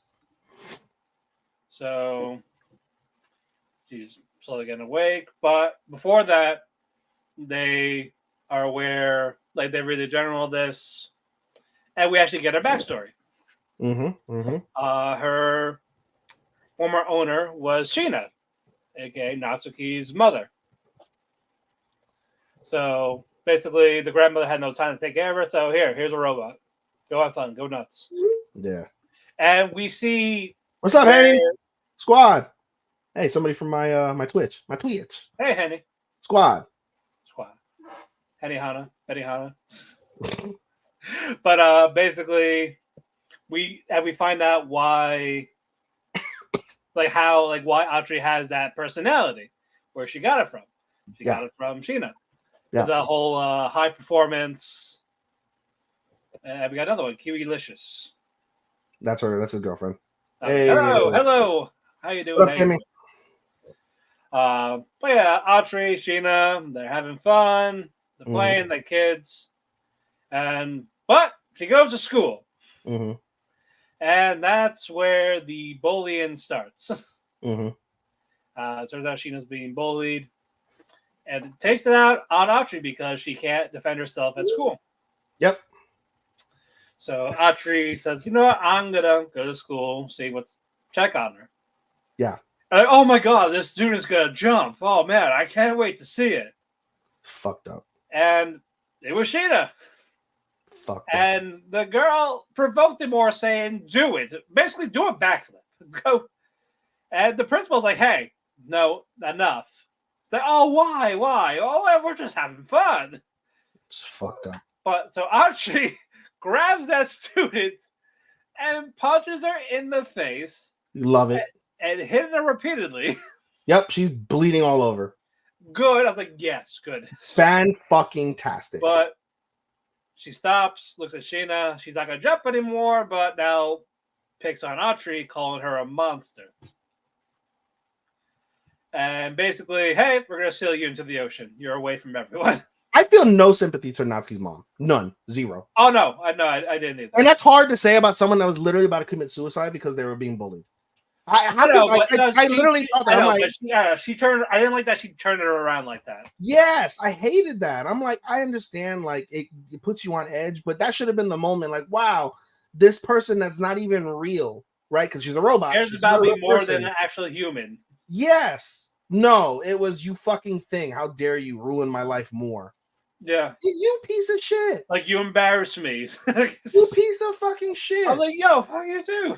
I feel no sympathy. Yeah, I'm and you not gonna go as far basically as saying she should have jumped, but bro, no, not that she should have jumped. She got smacked across the face. no. I mean, she ended up dying, right? So I feel that's kind of fitting. Yeah, she eventually died. We don't know how, but Well, we'll find out. And depending on how it is, I might not feel bad at all. but yeah, basically seals Audrey in the ocean because had to hide her because they would have to recall her. Yeah. And who has an angry face? Miss Diane Hunter. Go away. Well, we're talking about suicide and stuff, so that makes total sense. I know. So Probably related to that, I'd imagine. but what you call it? Sheena is like she's older now. She's Natsuki. She talks about how she regrets getting rid of her only friend. Yep. And basically tells Audrey all this. More crying. More crying. This is where she passes out again. It's a new day. Yes, it is. Dun. They're gonna break up. I hope they don't actually. I know, but I also love that Brossy threw a fucking fan. That was fucking bro. Raw. I was like, he threw a fan. Bro, I watched all 3 hours of Raw yesterday. That shit was fun. I only saw 2 hours. It was except for the fucking toxic bullshit that they have, that piss break fucking women's match. That was garbage and a waste of my fucking. Wait, you talking about Io and Bianca? No. Okay, I was gonna say that was good. No, that was great. And the best part is they were only in 4th gear. They didn't even kick it up to 5th or 6th gear. Yeah, we got that on free TV. And we got that on free TV. That was fun. That was like watching what's it called? Willow and Stat. Without the garbage. Right. The regular match. But in any case, no, Raw was actually really, really solid yesterday. We want to go left field for a minute. But yeah. But all right, we got 5 more. Let's go. Anyway. Twilight. More fucking. Yeah, more fucking. That's basically it. More fucking, and we're actually getting all 3 of the couples now. It was nice. There was nothing really that stood out from it except for. It was just more of basically their future together. Yeah. The end did stand out, actually. We could skip forward to the end where all 3 of them, in summarization, all 3 couples, I should say, are gradually starting to get comfortable with each other. They're enjoying their times together as an actual couple. There is sex, of course, yes, because that's all horny 16-year-old boys that are gay and in love do. They fuck. But we fast forward where we see Mao, and he uploads one of the videos, and they have this thing, I guess they have their own YouTube channel, and they upload their short films onto the YouTube channel. So he stays up really late or gets up really early, either way, to do it. And it goes super viral.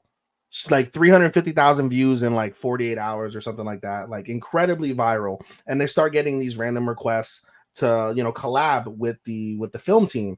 And Ichikawa was like, nope, fuck that. Nope, that's a waste of time. Nope, fuck them. Who the fuck is that guy? Creep. Nope. And they get to the final one. And the final one is the local college's idol club, right? Yep. And they're, I think, male idols, and they're like, we would love for you to shoot our music video in town. Here's what the song sounds like, and it's the OP of the show, which is actually really, really nice. Basically, but we want the one guy involved in it, aka fuck name. Hold on, name Hisashi. We want Hisashi. And so there comes a conversation between Ichikawa and Hisashi with Mao in the background. And Ichikawa is like, we can do this. That's fine. Right? No problem. Let's ask the sensei if we could do this. But Ichikawa, Hisashi, Ichikawa does. Before we continue, I actually set aside for our next film that we were going to do as a club, you as the main lead. So you can't do both. You can go star for the club, right? Or you can be my main lead. What do you say? And he's like, in essence, I don't really want to do either. I'm not up to it. Give it to the other guy, the Buddha guy, whose name I'm forgetting. Give it to him. I don't really feel like doing anything. And that raises Mao's eyebrow, like, what's really going on with Hisashi? and that's where the episode ends from that piece. But obviously he's gonna do that. But I'm wondering, is the OP music video the Finale. OP? Yeah, no, not the maybe the finale, but I meant in general, like the OP visuals. Is that the actual music video? Oh, probably. We'll see. But moving on to Spice and Wolf. Solid. Yeah, solid episode. They go for the secret tunnel. And then they get away, and we find out it's basically by the mill where the entrance is. Mm-hmm. And they see a little offering thing, like, what they give for the snake god. Mm-hmm. So Harlow, she does the transformation. Kraft and the others, they get on. They get far away enough to, like, all right, we can take a break. No one can really chase us. Even if they do buy a horse, it's going to be like a day. Mm-hmm. Mm-hmm. And they're resting. Lawrence checks out what's going on, and it's the other people from the other village going in to basically collect their money or the weed, whatever it is. The weed. The weed. Collect the weed. I'm gonna steal your weed, Nana. The poisonous weeds. Mm-hmm. And as they're about, like, they get up there, they're about to leave. Yeah. Elsa talks to Hollow. Yeah. Like, are you really a god? Yeah. And she's like, oh, I am Hollow the Wise Wolf. My god of weed, or god of harvest, what you want to call it. Got a weed. Yep, got a weed. I forgot what she said in it, but it made basically she can kind of understand where the conversation was going, and she understood the question that what's her face was going to ask. Who's the nun? Elsa. Excuse me, Elsa. Yep. And she's like, you don't want to ask that question. Yeah. And it brings Elsa to tears, and Elsa's like, I can't do this. I'm gonna go back to like I need to, like, you know what? Yeah, village is awful, but I cannot abandon the church. Yeah. And so she goes back, and then and eventually Evan follows. Penis Wrinkle McGee, who I think is guilty. I think he did it. Pretty confident he did. I think, yeah, there's definitely he has a guilty conscience. You can see, like, when he's like, oh, well, if he's like hesitating. Yeah, he's really hesitating. And he's like, he was shaking when he was saying that, and they zoom in on him shaking. Why would you do that? He did. Yeah. So Evan follows her, and this leads to Hollow pinning Lawrence down. Angrily. Yep. But it's like rough. The first, let's rephrase that. Pinned him down in demon form. Wolf form. Yep. And then like her giant paws on him. Crushing his sternum. Yep.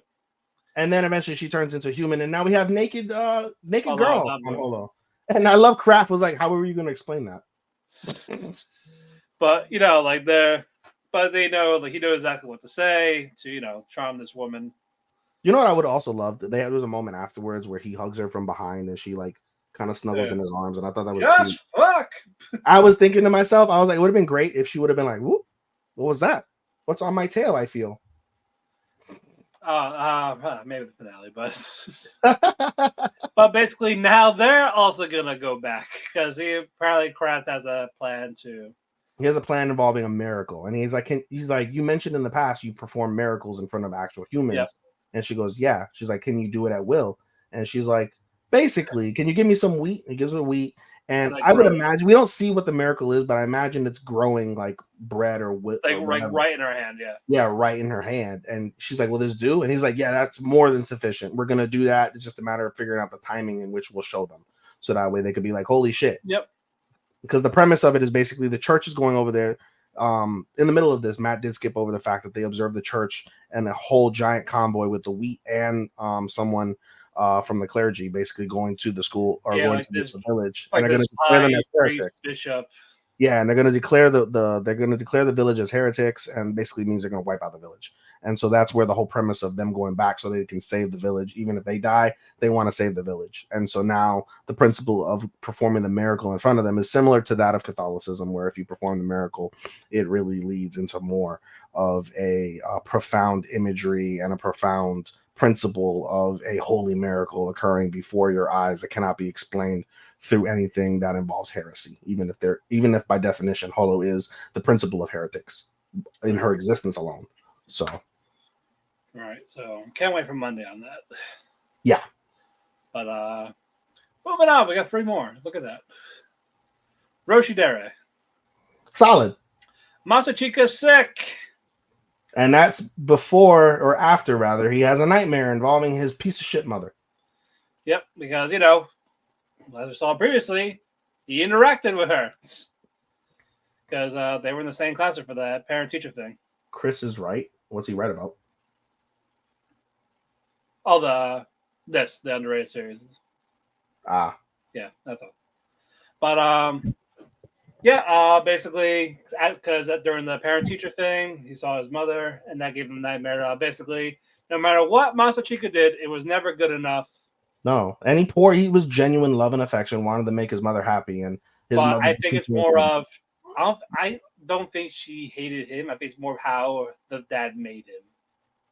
Like, it did seem like he was like a child. Yeah, I mean, it's a mix of both, dude. I understand the principle of what you're saying. I feel like the manipulation from her husband, but at the end of the day, she's still a piece of shit because she chose the husband over her own son, over the child that she birthed. She chose the fucking. No, I'm not saying I feel bad, but I'm saying I get why she acted like that, but after it's curious because she basically she was normal, and then now she starts going through her mental what's it called, faculties kind of decline to where she goes from being happy to then being stern to then being basically despondent and then lashing out at basically, hey, stop being Mr. Perfect, stop. I'm like, so maybe they'll cover that next episode. We'll see. It's the two extremes of great mothers, and between fucking Kuze's mom and the fucking homophobic mom from Otokonoko, the pieces of fucking shit. And then even Ishina was a good mom to Natsuki, but she was a piece of shit person. Well, yeah. But anywho, Masachika has a fever. So Alia goes to visit her. And goes to visit him. At the behest of Yuki, which we'll get to later. Yep. Basically, she makes a little Russian porridge with the vegetable thing. It's like a stew. Makes her a Russian stew. She makes porridge. He's like, oh, you want porridge or you want the stew? He's like, I'll go with the Russian stew. Okay, it's going to take 4 hours. He's like, no, I'm not waiting 4 hours to fucking eat right now. But porridge. But we find out she made it anyway because she actually stays. Yep. In the living room studying. Yep. And of course, Masachika took the medicine. He passed out. It's nighttime. Yep. And of course, Ayana shows up now. Yep. You can leave, bitch. I'm fucking. Yeah, basically, it's my turn now. And then she's holding on to him. Yeah. I don't want to get canceled. But basically, Alia, shoo. Oh, the vegetable stew's ready. I'll feed that to you. Yeah. And I'll give you this medicine. Okay. Also, she talked about Alia has a big day tomorrow. Doesn't say what. Yep. But we're going to get to that in a bit. Yep.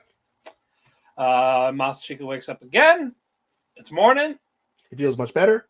But school's basically over. It's already 11:30 in the morning by the time he's Yep. And, of course, Ayano skips school to check up on him. Mm-hmm. And he starts getting a little suspicious. Hey, what's this medicine? And it's I don't know what you're talking about. It's just regular cold medicine. And it's can I see it? Don't lie to me. I'm sorry. And we found out it was the one Yuki gave to Alia to give to him. It's basically pass out. It's like a drug. It's not a drug. It is a legitimate cold medicine. It's stronger. It's drowsy. Where you take medicine is non-drowsy. This one is drowsy. It's actually drowsy. Yep. Yeah. Yeah, and Masachika rushes to school. Sees Alia sitting at the desk by herself. As he's rushing to school, he's like, "Oh, well, that's why Yuki's so much superior." Yep. This fucking sister of mine. I'm gonna put my dick in her. Oh, she might like that. No. Yeah, I said no. That's a reward to her, but that'll reward her. But Ali's upset, saying she messed up. She failed. And we go to flashback first.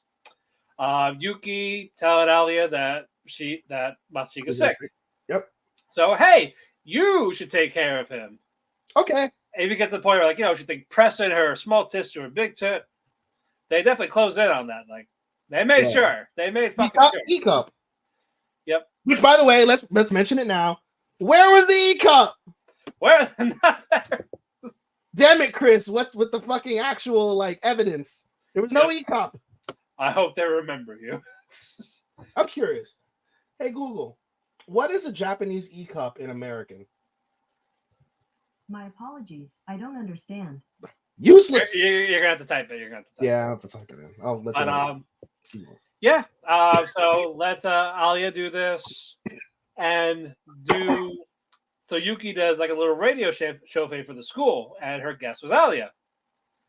And as they're talking, before they go on the air, she psychs her out, talking about how she needs to be the perfect one in the family and how her brother's dead. D. Yep. So it is a D. Okay. It is a D. Yeah, the brother's dead. What the fuck? Yeah, brother's dead. Parents didn't love me enough. They loved him more. So why do you want to be president?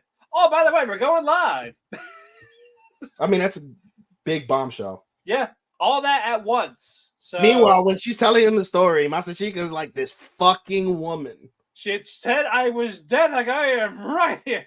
She is pissed. He's really pissed. No, he's legitimately pissed off. Yeah. It's not like for show. He's actually pissed off. Yeah, what the fuck? Yeah.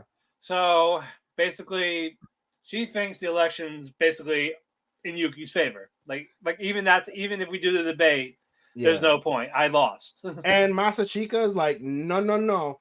And now he earlier does in the that episode, we see sly, disturbing, creepy smile Yuki.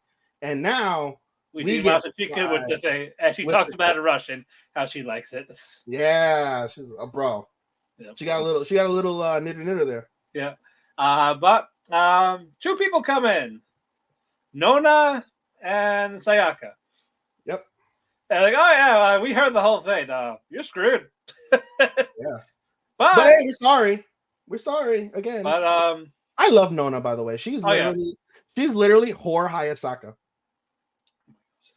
She really is. Is she not? Yeah, bro, she like literally grabs a chair. I can't say more though.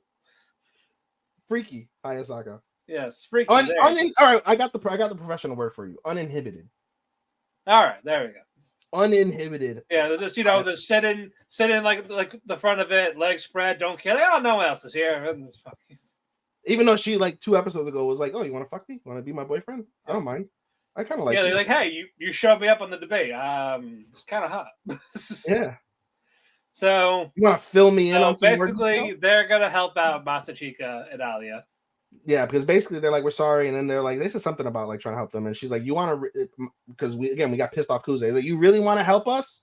Do this. Okay. But yeah, we're gonna get that in our finale tomorrow. So they're not gonna do a student congress, are they? I think so. I don't know. They haven't said anything about student congress. Well, they're still gonna do a presidential debate. Oh yeah, no, it's not a debate. It's like closing remarks. That's yeah, basically a way to win them over finally. Yeah. But co-main Shoshimin. First off, I want to backtrack for 2 seconds, Matt. I'm sorry because I wasn't here last week. What the fuck? Yeah, what the fuck? And that's basically where we left off.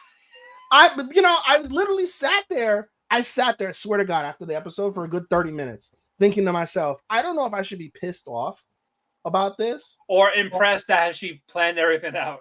I was both. I was equally pissed off for Kobato, and I was equally as impressed with Osanai. I was like, wow, this bitch is psycho, but holy fuck, that's special. What she did was special. I've never seen revenge plot taken to that extreme before, without murder. Yeah, and as the thing, the conversation from then to now was not done. It just leads to Kobato telling Osani that she is a liar. He's pissed. He's pissed. He should be. Yeah. Yeah, like, but everything about you is a whole lie and all this, and then fucking Osani's like, well, you're one to talk. You want to be ordinary. Well, guess what? We'll never be you ordinary. Like doing all this. Yeah. You keep saying you want to get away from it, but no, you cannot. You Because like being this. around you makes me like this. Yeah. This is an actual like legitimate couples debate where like you have two people that are really good people in general, but they bring out the worst in each other, and there's no fault in saying that you bring out the worst in me. Well, you do it too, and you have nothing to say, and they both sit there like, well, son of a bitch. You Yeah. do. But yeah, I thought she had a heart in there during this little outburst. No, I felt nothing. But no, like you know, like he reached out, but no. So basically, it's leading to her saying, "I guess we're done here." Yeah, because she fucking used him. Yeah, she literally used him, and then over the course of using him, found like, oh, he was actually a good friend, and you ruined it by using him. Yeah, and it's like, yeah, you manipulated him. I cannot do this. You manipulated him. I'm like, wow. It leaves him like nothing. At least he got a free tropical parfait that he didn't. Yeah, really like. basically, that's his reward for being gaslit, manipulated. I was shocked. I was shocked. This whole sequence was just like, I would have never ever seen this coming. But in hindsight, going back to episode 2 or 3, I think it was, where you see her like go like dark, grim, red, evil. That was the first glimpse that she is of that nature. If it wasn't for the person we're going to talk about next, I'm going to tell you right now, she's up there for my antagonist, and she was never the antagonist of the season. I immediately we have more of her. I put her in before shit.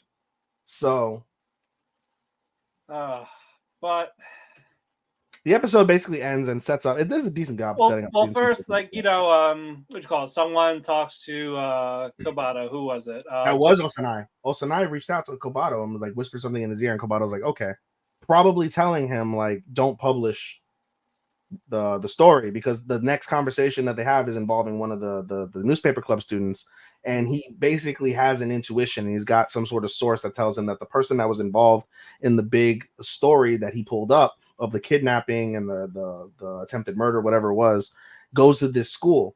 And Jogoro knows, or not Jogoro, I'm sorry, Kobato. No, not Kobato. Kengo knows who it is, obviously, because he was involved in the situation, but he's not saying anything. And he's like, we're not doing this. He's like, if you really want to do this, we'll do a vote. And then he looks at the class or the rest of the club. The club's like, no, we're not doing that, bro. Yep, and so then he's like, fine, whatever. And he fucks off, right? And then we basically get 2 scenes, right? The first scene is Kobato being asked to meet in a classroom at 5:30. He arrives promptly at 5:30, and there's a mysterious girl there. A new girl who's a new character. Tokiko Nakamura. And she asks him out flatly. She's like, you broke up with Osanai? We could tell. You guys haven't seen each other, been around each other since. Yeah. Okay, cool. So go out with me. Huh? Yeah, because I like what you've been doing. And of course, Osanai found someone to talk to, but the credit. Yeah. Right and Van on fire. By the way, you skipped over the fact the person that she talked to was the guy in the newspaper club that wants to write a story about her that he doesn't realize that's her. Yeah. And he's like, I love her. I like straightforward boys. Was it a Kimia or something like that? Might have been, yeah. Let me click on it. Or whoever. But anyway, that happened, and then random van caught on fire as our cliffhanger. Yeah. Coincidentally, it looked like the same type of van that was involved in the kidnapping. The kidnapping. So not only fake a kidnapping just to get him in trouble, so she leave the evidence by killing them, probably. No, it's not the same van, because I was reading the thing that said it's going to cover 2 more arcs in the thing. Which, by the way, I think this motherfucker's still going. Shoshimin is still going. Is it? Yeah. If I click on this. Hold on. Oh no, it's finished. It finished. Really? Showing it still published. Hold on. Or is it? Let me Oh no, this is the hold on. Second season, Ichitar, manga finished. They're both finished. It's finished. Oh, because I thought it was still going. It might be. I don't know. the manga's done with 2 volumes.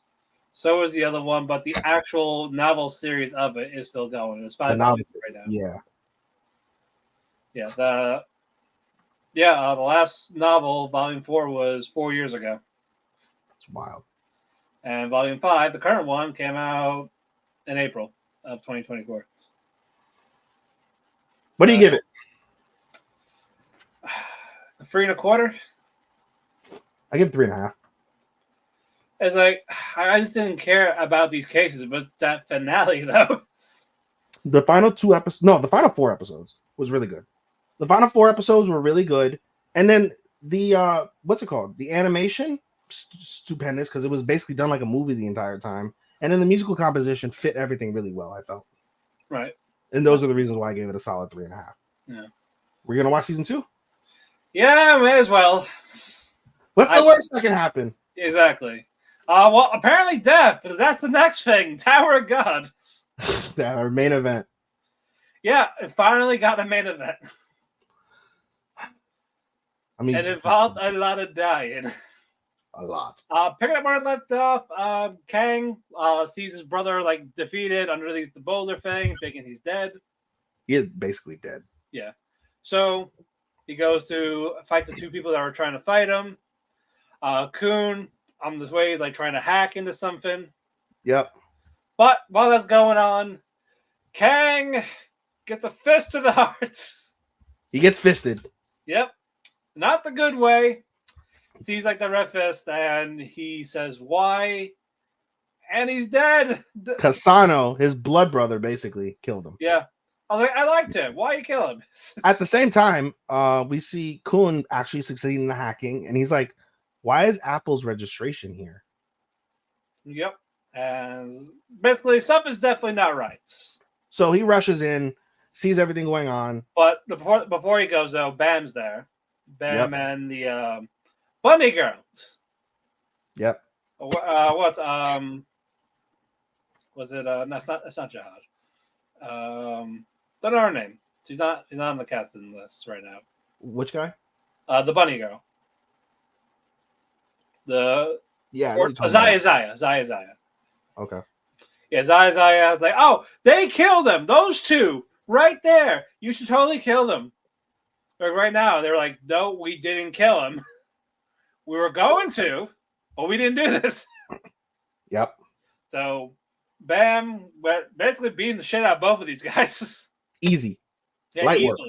Light work. And then Kun gets there, and Bam sees it. He's like, shit, not now. Like, not now. Yeah, right.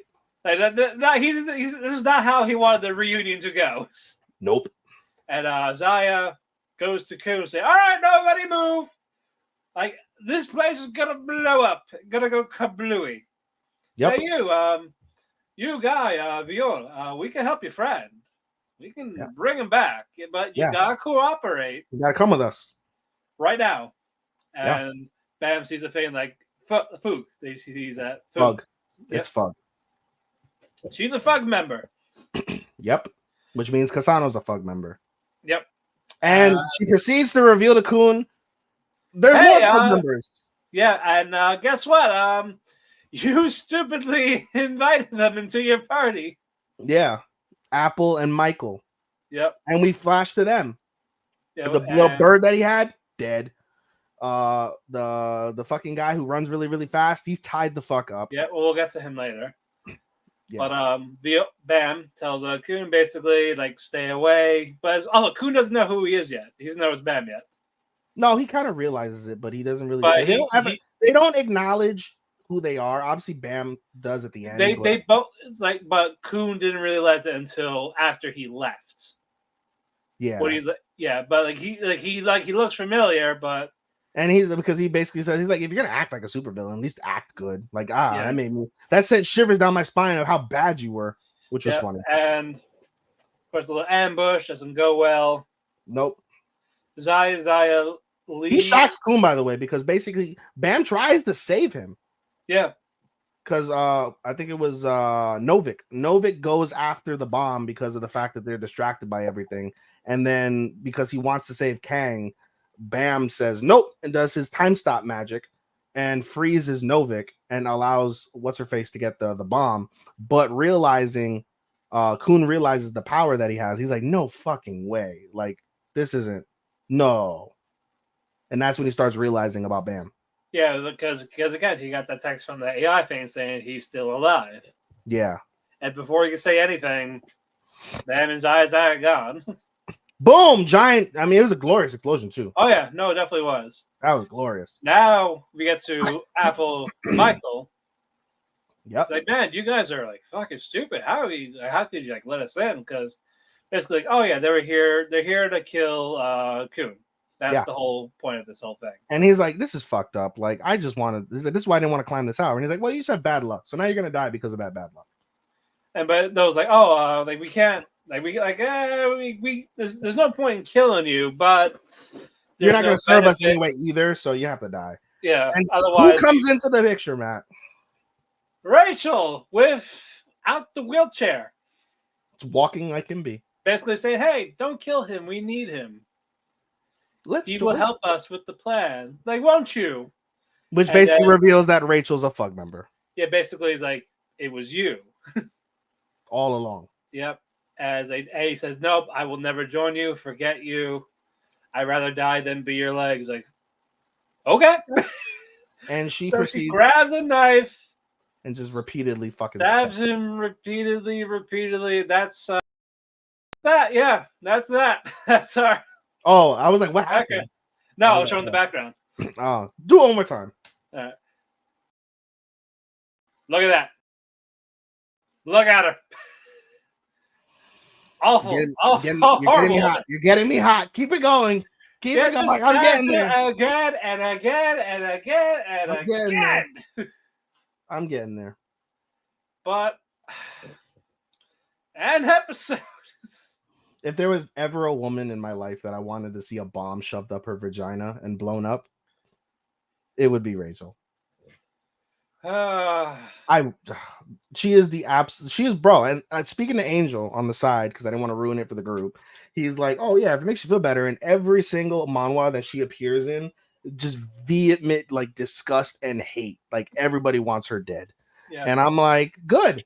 Fucking great. And he's the only, he's like, oh, I love her. She's such a horrible person. I love her. I was like, you're like the 0.01 of motherfuckers that like this bitch. I don't feel bad about Bam sipping. That's on him. But this stuff though, I don't like. Bro, I don't like. I can't wait. I literally, when I was like writing, I was like, bro, I hope he takes a wave and shove his entire hand up her pussy, and then lets all the waves, all like 50 of them by the time this series ends. Let it go. Yeah, but like out of everywhere. Blow, like, you know what she should do? Blow off all her legs, so that way she really does need a wheelchair. You fucking cunt. Bleep. There we go. 247.35. Tell him. Go ahead. Fucking. Oh my god, bro. She's among the worst characters ever. Among the worst female characters ever. And you guys love to joke around. I hate women. I hate women. Well, you do. No. No. How can you fault me for wishing the absolute worst? And I've said some fucked up things about Rachel that I'm not going to repeat on this because I would get canceled. I only say that amongst boys in a group chat, like every other responsible piece of shit does. You don't say it in public. You're just giving us ammo for whatever we want to show. We're like, according to this, on this day, this is what you said. Yeah, no, I'm not going to do that. But you can't fault me here for just wishing the absolute like worst. No, I know. I do want to see her come up. Like, she'll get what's coming to her. That, no doubt. It needs to be glorious, dude. Like, do you remember in what's it called? What's the show? Not Kill La Kill. Akame ga Kill, where we see the girl get her fucking head like shoved in a spike. Yeah, it needs to be like that level of brutal. Like all the most brutal deaths in Attack on Titan needs to happen to her. The shit that happened in fucking Full Metal Alchemist, even though I've never seen the series, needs to happen to Rachel. With Ed. Yeah. Happen to her. Do that to her. She makes Bitch Kun look like a saint. And that's the woman, keep in mind, for those who haven't watched fucking shit. I think I still hate Bitch Kun more. You hate Bitch Kun more? A little bit, yeah. Oh, dude, I don't know. You can eventually get over accusations if they're false. I know, but she's just the more realistic, what the fuck piece of shit. Yeah, but you can't get over death.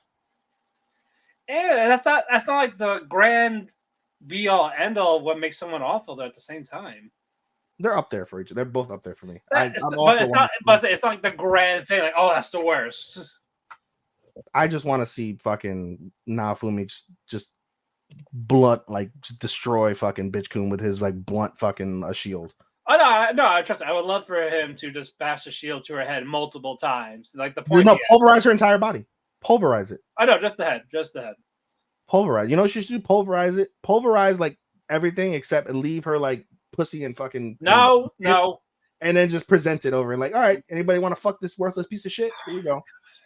250. Okay, hold on.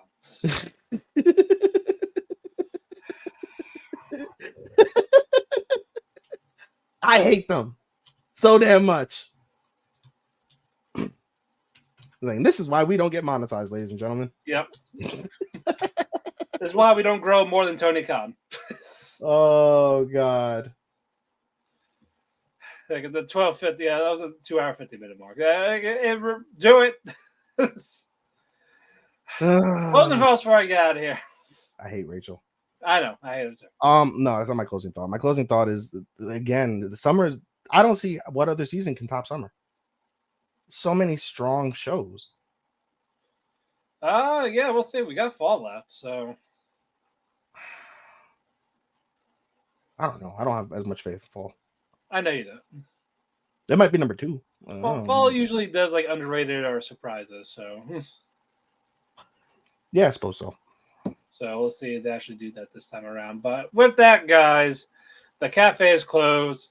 You can follow me on Twitter at Phoenix12. Follow my Instagram, House Husband Cosplay. Follow him at Shows24 at Anime Daisuke 24, and that's the same thing as Instagram and his Twitch. Follow Otalku Cafe on the Facebook, this Otalku Cafe, or on Twitter at Otalku Cafe Anime. And follow us wherever you listen to your favorite podcast, whether it be the Spotify, Apple Music, Amazon, iHeartRadio, YouTube. If you want the video replay, just go straight to YouTube. We are on the W2 Network and Dershi Radio YouTube channels. We are here again next week with the finales of Roshidere, Dear Friend, Twilight Out of Focus. I'm gonna list them all right now of our finales. Yep. Hold on. We got the Roshidere, not Makeine yet. I have Mayonaka Punch. I have Days. Yep, you have Days. Is it Otokonoko? No, not yet. Nope, penultimate. VTuber. Thank God. Cheerleader. And Spice and Wolf. So we got a lot to cover. We want to pay W2 Network, Chair Shot. Oh, I forgot to mention. What? Next Tuesday is a TBD for me. It's my birthday. Oh, that's right. Your birthday. Yeah, my birthday. I'll let you know whether I'll do it next week or not, unfortunately. If you don't, we can always do it Monday. If I'm caught up. No, I can't because I'm never caught up. Oh, okay. Then let me know let me know if we need to tag and credits. So you should enjoy your birthday. You don't have to be on the air. Well, it depends on what I'm doing. I don't know exactly what I'm doing yet. Okay. We'll find out. So Chris, if you listen to us later on, know that you might be tagged in again. Indeed. But thank you, Dershi Radio, Chair Shot, and W10 Network for hosting us on their platforms. Follow them at W10 Network, at Dershi Radio, and at Chair Shot Media. Ahead. Thank you, Sean, for being our editor. Join us next week for the bulk of season finales on Otalku Cafe. Oyasumi, and good night. Goodbye, Sekai. Bye-bye. Fuck Rachel.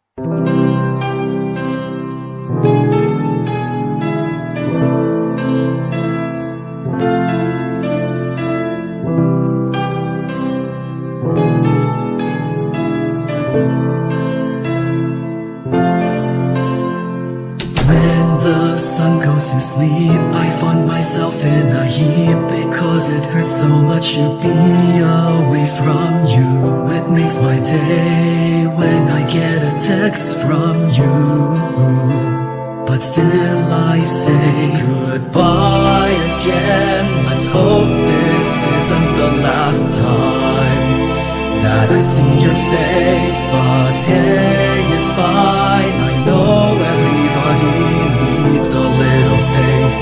There's no one to blame. Goodbye again. Let's hope this isn't the last time that I hear your voice, but it's your choice. I can't keep you here forever. Just promise me that you'll come back.